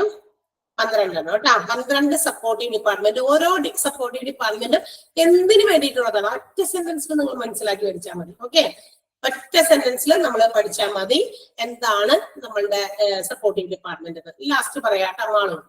Next and the third classification of hospital departments. നമ്മൾ ഹോസ്പിറ്റലിന്റെ ഡിപ്പാർട്ട്മെന്റുകളുടെ ക്ലാസിഫിക്കേഷൻ ആണ് പറഞ്ഞുകൊണ്ടിരുന്നത്, തീരാൻ പോവാണ്. അപ്പൊ ഹോസ്പിറ്റൽ ഡിപ്പാർട്ട്മെന്റുകളെ പ്രധാനമായിട്ടും 3 ആയിട്ട് ക്ലാസിഫൈ ചെയ്തിട്ടുണ്ടെന്ന് നമ്മൾ പറഞ്ഞു.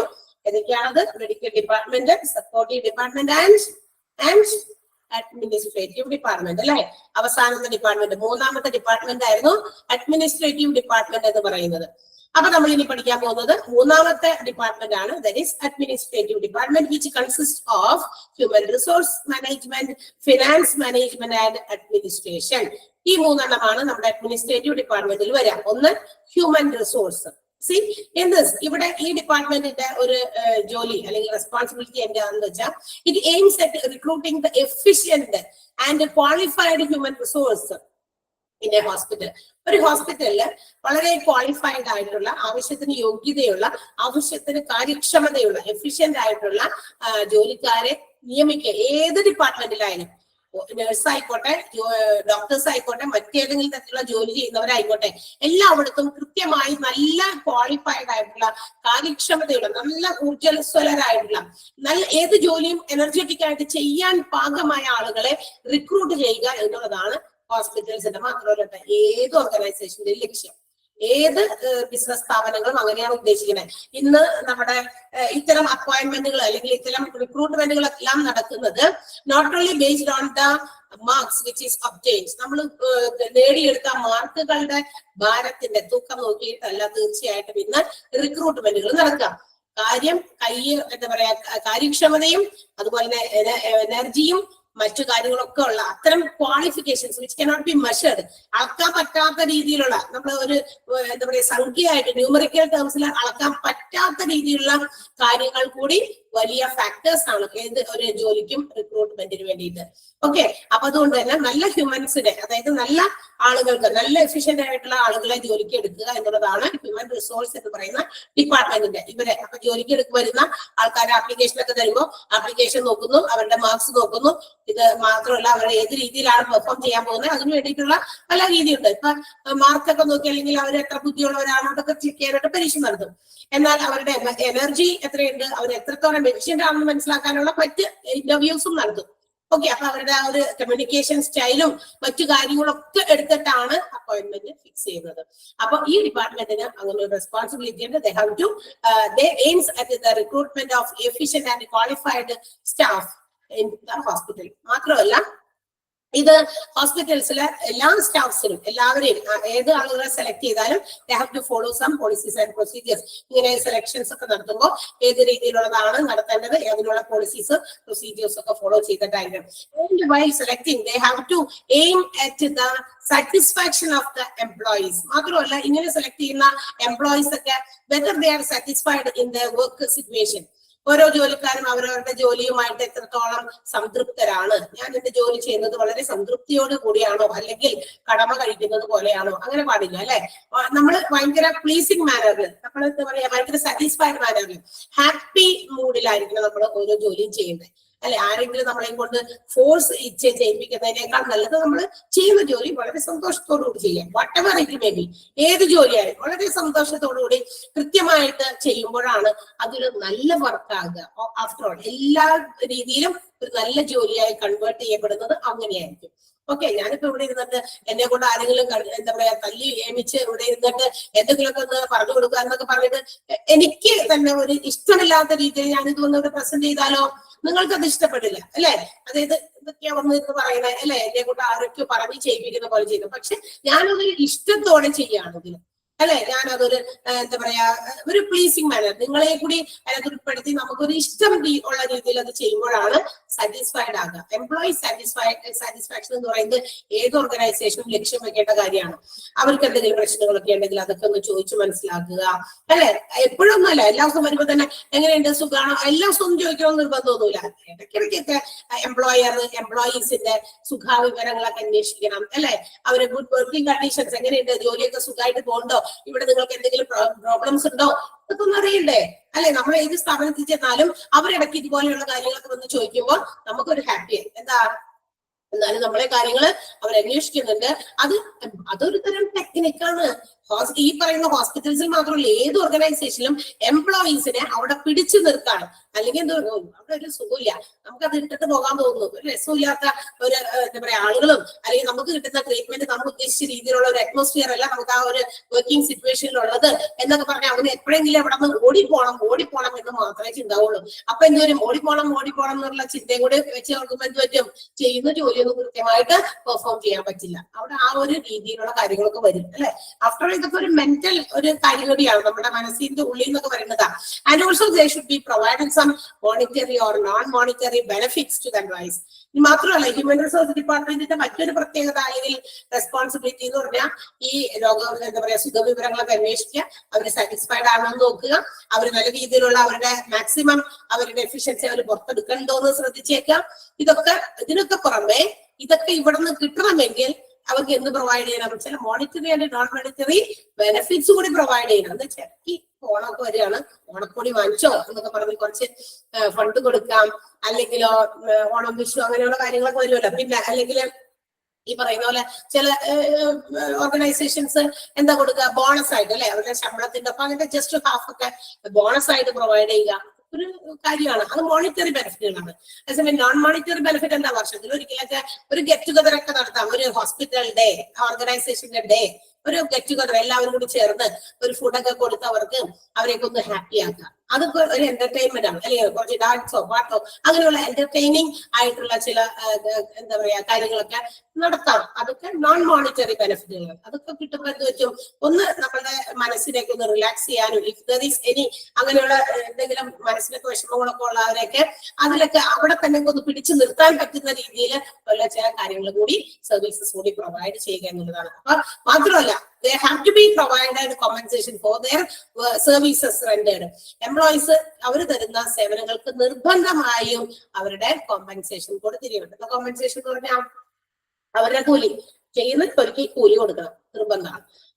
ചെയ്യുന്ന ജോലി എത്രത്തോളം ഏത് രീതിയിലുള്ളതാണ് അതിനനുസരിച്ചുള്ള കൂലി ഓരോ എംപ്ലോയീസിനും കിട്ടണം എന്ന് അല്ലെങ്കിൽ കിട്ടി എന്ന് ഉറപ്പുവരുത്തേണ്ടതും ഹ്യൂമൻ റിസോഴ്സ് മാനേജ്മെന്റുകാരാണ് അല്ലെ. മനുഷ്യരെ മാനേജ് ചെയ്യുക, ദാറ്റ്സ് ഓൾ. ആഫ്റ്റർ ഓൾ ഇവരെയൊക്കെ ഒന്ന് മാനേജ് ചെയ്യുക. ഇവരെപ്പോഴും എന്റർടൈൻ ചെയ്യിപ്പിച്ചും, എപ്പോഴും അല്ല എന്നുമല്ല, അവർക്കുള്ള എന്താ പറയാ അവരെ പ്രീതിപ്പെടുത്തിയും അതുപോലെ തന്നെ അവർക്ക് വേണ്ട കാര്യങ്ങൾ പ്രോപ്പർ ട്രെയിനിങ് ഇടയ്ക്ക് കൊടുക്കേണ്ട സമയത്ത് കൊടുക്കുക, അവരെ ഹാപ്പി ആയിട്ടുള്ള സിറ്റുവേഷൻസിൽ നിലനിർത്തുക എന്നുള്ളത് ഹ്യൂമൻ റിസോഴ്സ് മാനേജ്മെന്റിന്റെ ഹ്യൂമൻ റിസോഴ്സിനെ മാനേജ് ചെയ്യാൻ മൊത്തത്തിൽ ഒരു ഹോസ്പിറ്റലായിക്കോട്ടെ, ഏത് ഓർഗനൈസേഷനിലായിക്കോട്ടെ, എന്തൊക്കെ വിഭാഗത്തിൽ ജോലി ചെയ്യുന്ന മനുഷ്യന്മാരുണ്ടോ അവരെയൊക്കെ അവിടെ പിടിച്ചു നിർത്താൻ വേണ്ട സഹായ സഹകരണങ്ങൾ സേവനങ്ങൾ പ്രൊവൈഡ് ചെയ്യാം.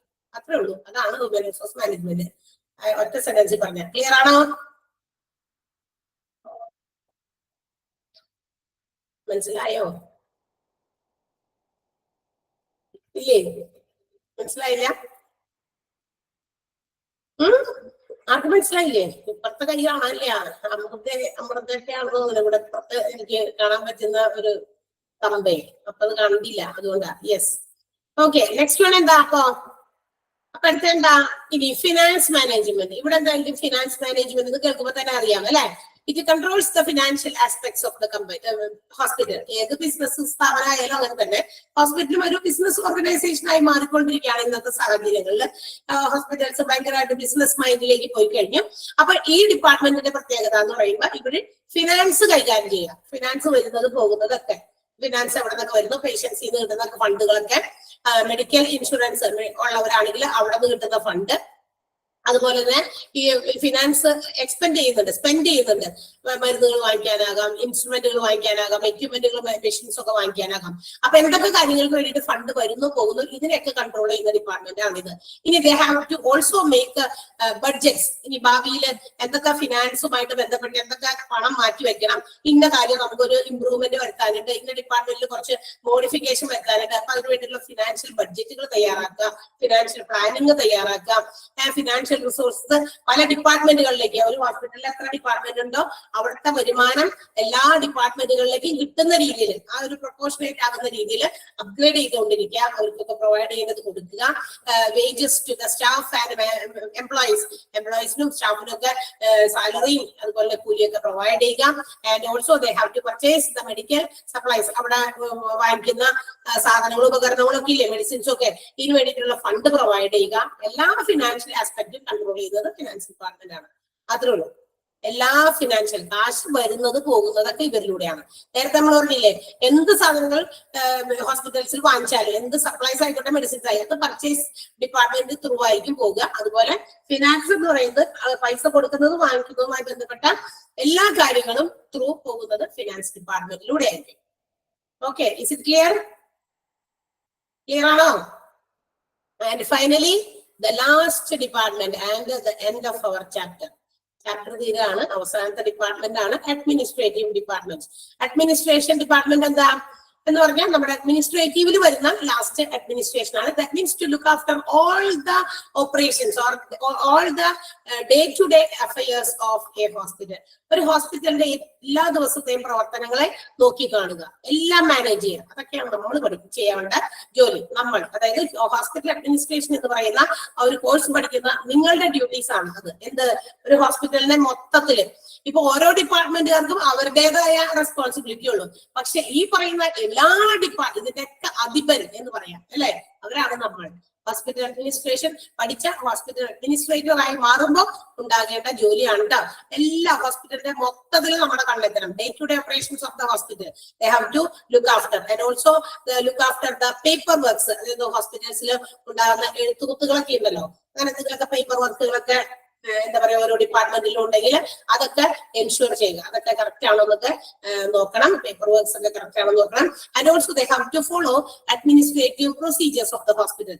ഹോസ്പിറ്റലിന്റെ ഭരണപരമായിട്ടുള്ള കാര്യങ്ങളൊക്കെ ഫോളോ ചെയ്ത് തോന്നിയ രീതിയിൽ നോക്കി കണ്ടാൽ പോരാ. അവിടുത്തെ ആ ഒരു ഹോസ്പിറ്റലിന്റെ ചുറ്റുപാടില് എന്തൊക്കെ നിയമങ്ങളും കാര്യങ്ങളൊക്കെ ഉണ്ട് അതൊക്കെ ഫോളോ ചെയ്ത് വേണം ഇവരുടെ ഡിപ്പാർട്ട്മെന്റ് മാനേജ് ചെയ്യാനായിട്ട്. ഹോസ്പിറ്റലിൽ നിന്ന് എന്താ പറയാ, ഹോസ്പിറ്റലിൽ വരുന്ന പേഷ്യൻസിന്റെ ടോട്ടൽ മെഡിക്കൽ കെയർ ആ ഒരു എപ്പിസോഡ് കംപ്ലീറ്റ് ആകുമ്പോൾ എത്രത്തോളം അവർ സാറ്റിസ്ഫൈഡ് ആക്കി വിടാൻ പറ്റുമോ അതെല്ലാം കിട്ടുന്ന രീതിയിലുള്ള ഒരു അഡ്മിനിസ്ട്രേഷൻ ആണ് ഹോസ്പിറ്റലിന്റെ അഡ്മിനിസ്ട്രേറ്റീവ് ഡിപ്പാർട്ട്മെന്റിനുള്ളത്.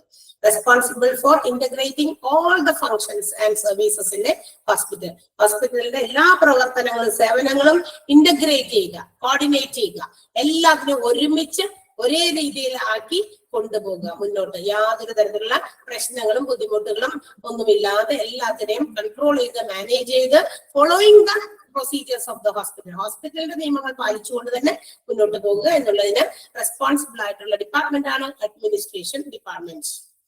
ക്ലിയർ ആയോ? ക്ലിയർ അല്ലേ? ഓക്കെ. ആരാണ് ഏതോ ചോദിച്ചല്ലോ, ഏതാ ചോദിച്ചത്? മെഡിക്കൽ റെക്കോർഡ് ഡിപ്പാർട്ട്മെന്റ് ആണോ ചോദിച്ചത്? മെഡിക്കൽ റെക്കോർഡ് ഡിപ്പാർട്ട്മെന്റ് ആണോ? MSW ആണ് ചോദിച്ചത്. മെഡിക്കൽ സോഷ്യൽ സർവീസ് ആണ്.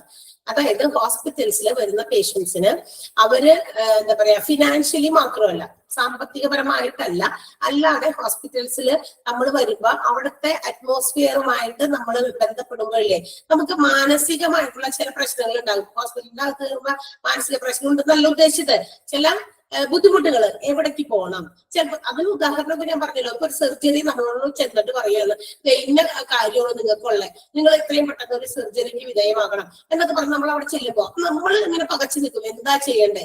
അപ്പൊ നമുക്കൊരു ഫിനാൻഷ്യൽ എന്നതിനേക്കാൾ ഒരു മെന്റൽ സ്ട്രെങ്ത് തരാൻ നമുക്ക് എന്താണ് കുഴപ്പം, അല്ലെങ്കിൽ അതിനെന്ത് സഹായം വേണമെങ്കിലും ഒക്കെ ചെയ്യാൻ, നമ്മളോടൊപ്പം നിൽക്കാൻ, നമ്മളെ അവരുമായിട്ട് ചേർത്ത് നിർത്തി നമ്മളുടെ സംശയങ്ങൾക്കോ നമ്മളുടെ ബുദ്ധിമുട്ടുകൾക്കൊക്കെ ഒരു പരിഹാരം എന്നതുപോലെ നമ്മളോട് ചേർന്ന് നിൽക്കാനായിട്ട് ഉള്ള സേവനങ്ങൾ തരുന്ന ആളുകളാണ് MSW ഡിപ്പാർട്ട്മെന്റ്. അതൊരു വർക്കാണ്, സേവനം മാത്രമാണത്. എന്താണ് അവർ ചെയ്തതെന്ന് വെച്ച് കഴിഞ്ഞാൽ അവർ വേറെ എന്തെങ്കിലും ചെയ്തതായിട്ട് നമുക്ക് മനസ്സിലാക്കില്ല. ഓക്കെ, അവർ നമുക്ക് തരുന്ന ഒരു സേവനം, അവർ നമ്മളെ ഹെൽപ്പ് ചെയ്യുന്നു, നമ്മോടൊപ്പം നിന്ന് എന്തെങ്കിലുമൊക്കെ കാര്യങ്ങൾക്ക് നമുക്കൊരു എന്താ പറയാ സൊല്യൂഷൻസ് ഉണ്ടാക്കി തരുന്നു.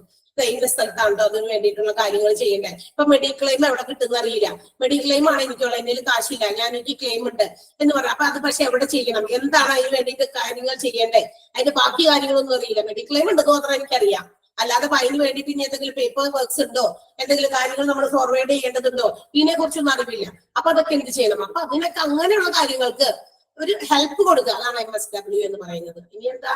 അഡ്മിനിസ്ട്രേഷനോ overall management of the hospital. ഹോസ്പിറ്റലിന്റെ എല്ലാ operations, day to day operations ഒക്കെ ലുക്ക് ആഫ്റ്റർ ചെയ്യുക, പേപ്പർ വർക്ക്സുകളൊക്കെ ക്ലിയർ ആണോ എന്ന് എൻഷുർ ചെയ്യുക, അഡ്മിനിസ്ട്രേറ്റീവ് പ്രൊസീജിയേഴ്സ് ഫോളോ ചെയ്തുകൊണ്ട് ഓവറോൾ ഹോസ്പിറ്റലിനെ മാനേജ് ചെയ്യുക എന്നുള്ളതാണ് അഡ്മിനിസ്ട്രേറ്റീവ് ഡിപ്പാർട്ട്മെന്റിന്റെ ജോലി. ടോട്ടൽ പേഷ്യന്റിന്റെ ടോട്ടൽ മെഡിക്കൽ കെയർ കിട്ടുന്ന സമയത്ത് വാട്ട് ഓൾ തിങ്സ് കണ്ടെയ്ൻ, അവരുമായിട്ട് ബന്ധപ്പെട്ട എന്തൊക്കെ കാര്യങ്ങളുണ്ടോ അതെല്ലാം എന്താ പറയാ ക്ലിയർ ആണോ എന്ന് ചെക്ക് ചെയ്യാം. ഒരു ഹോസ്പിറ്റലിൽ ഒരു രോഗി എന്തെങ്കിലും രോഗമായിട്ട് ചെന്ന് അവർക്ക് ഏതെങ്കിലും തരത്തിലുള്ള ബുദ്ധിമുട്ടുകൾ നേരിടാൻ പാടില്ല ഹോസ്പിറ്റലിൽ, മനസ്സിലായോ? അവരെയൊക്കെ നല്ല സ്മൂത്ത് ആയിട്ടൊക്കെ രോഗത്തിന് ഇതൊക്കെ കൊടുത്ത് ബൗണ്ടറി വിട്ട് പുറത്തേക്ക് വിടണം. അപ്പൊ അതൊക്കെ കാര്യങ്ങളൊക്കെ കൃത്യമായി നടക്കുന്നുണ്ടോ ഹോസ്പിറ്റലിൽ, ഈ എല്ലാ ഡിപ്പാർട്ട്മെന്റും എന്താ പറയാ മാനേജ് ചെയ്ത് കൊണ്ടുപോകാൻ റെസ്പോൺസിബിൾ ആയിട്ടുള്ള ഡിപ്പാർട്ട്മെന്റ് ആണ്. ഓക്കെ, ക്ലിയർ അല്ലേ? യെസ്. അപ്പൊ ഓക്കെ, അപ്പൊ നമ്മളുടെ ഡിപ്പാർട്ട്മെന്റുകൾ ഫസ്റ്റ് ചാപ്റ്റർ ഡിഫറെന്റ് ഡിപ്പാർട്ട്മെന്റ്സിന്റെ ഹോസ്പിറ്റൽ എന്ന് പറയുന്ന ചാപ്റ്റർ തീർന്നിട്ടുണ്ട്. അടുത്ത ദിവസം എല്ലാ ചാപ്റ്ററൊക്കെ ഒന്ന് വേഗം നന്നായിട്ടൊക്കെ വായിച്ചു നോക്കിയിട്ട് വരാം.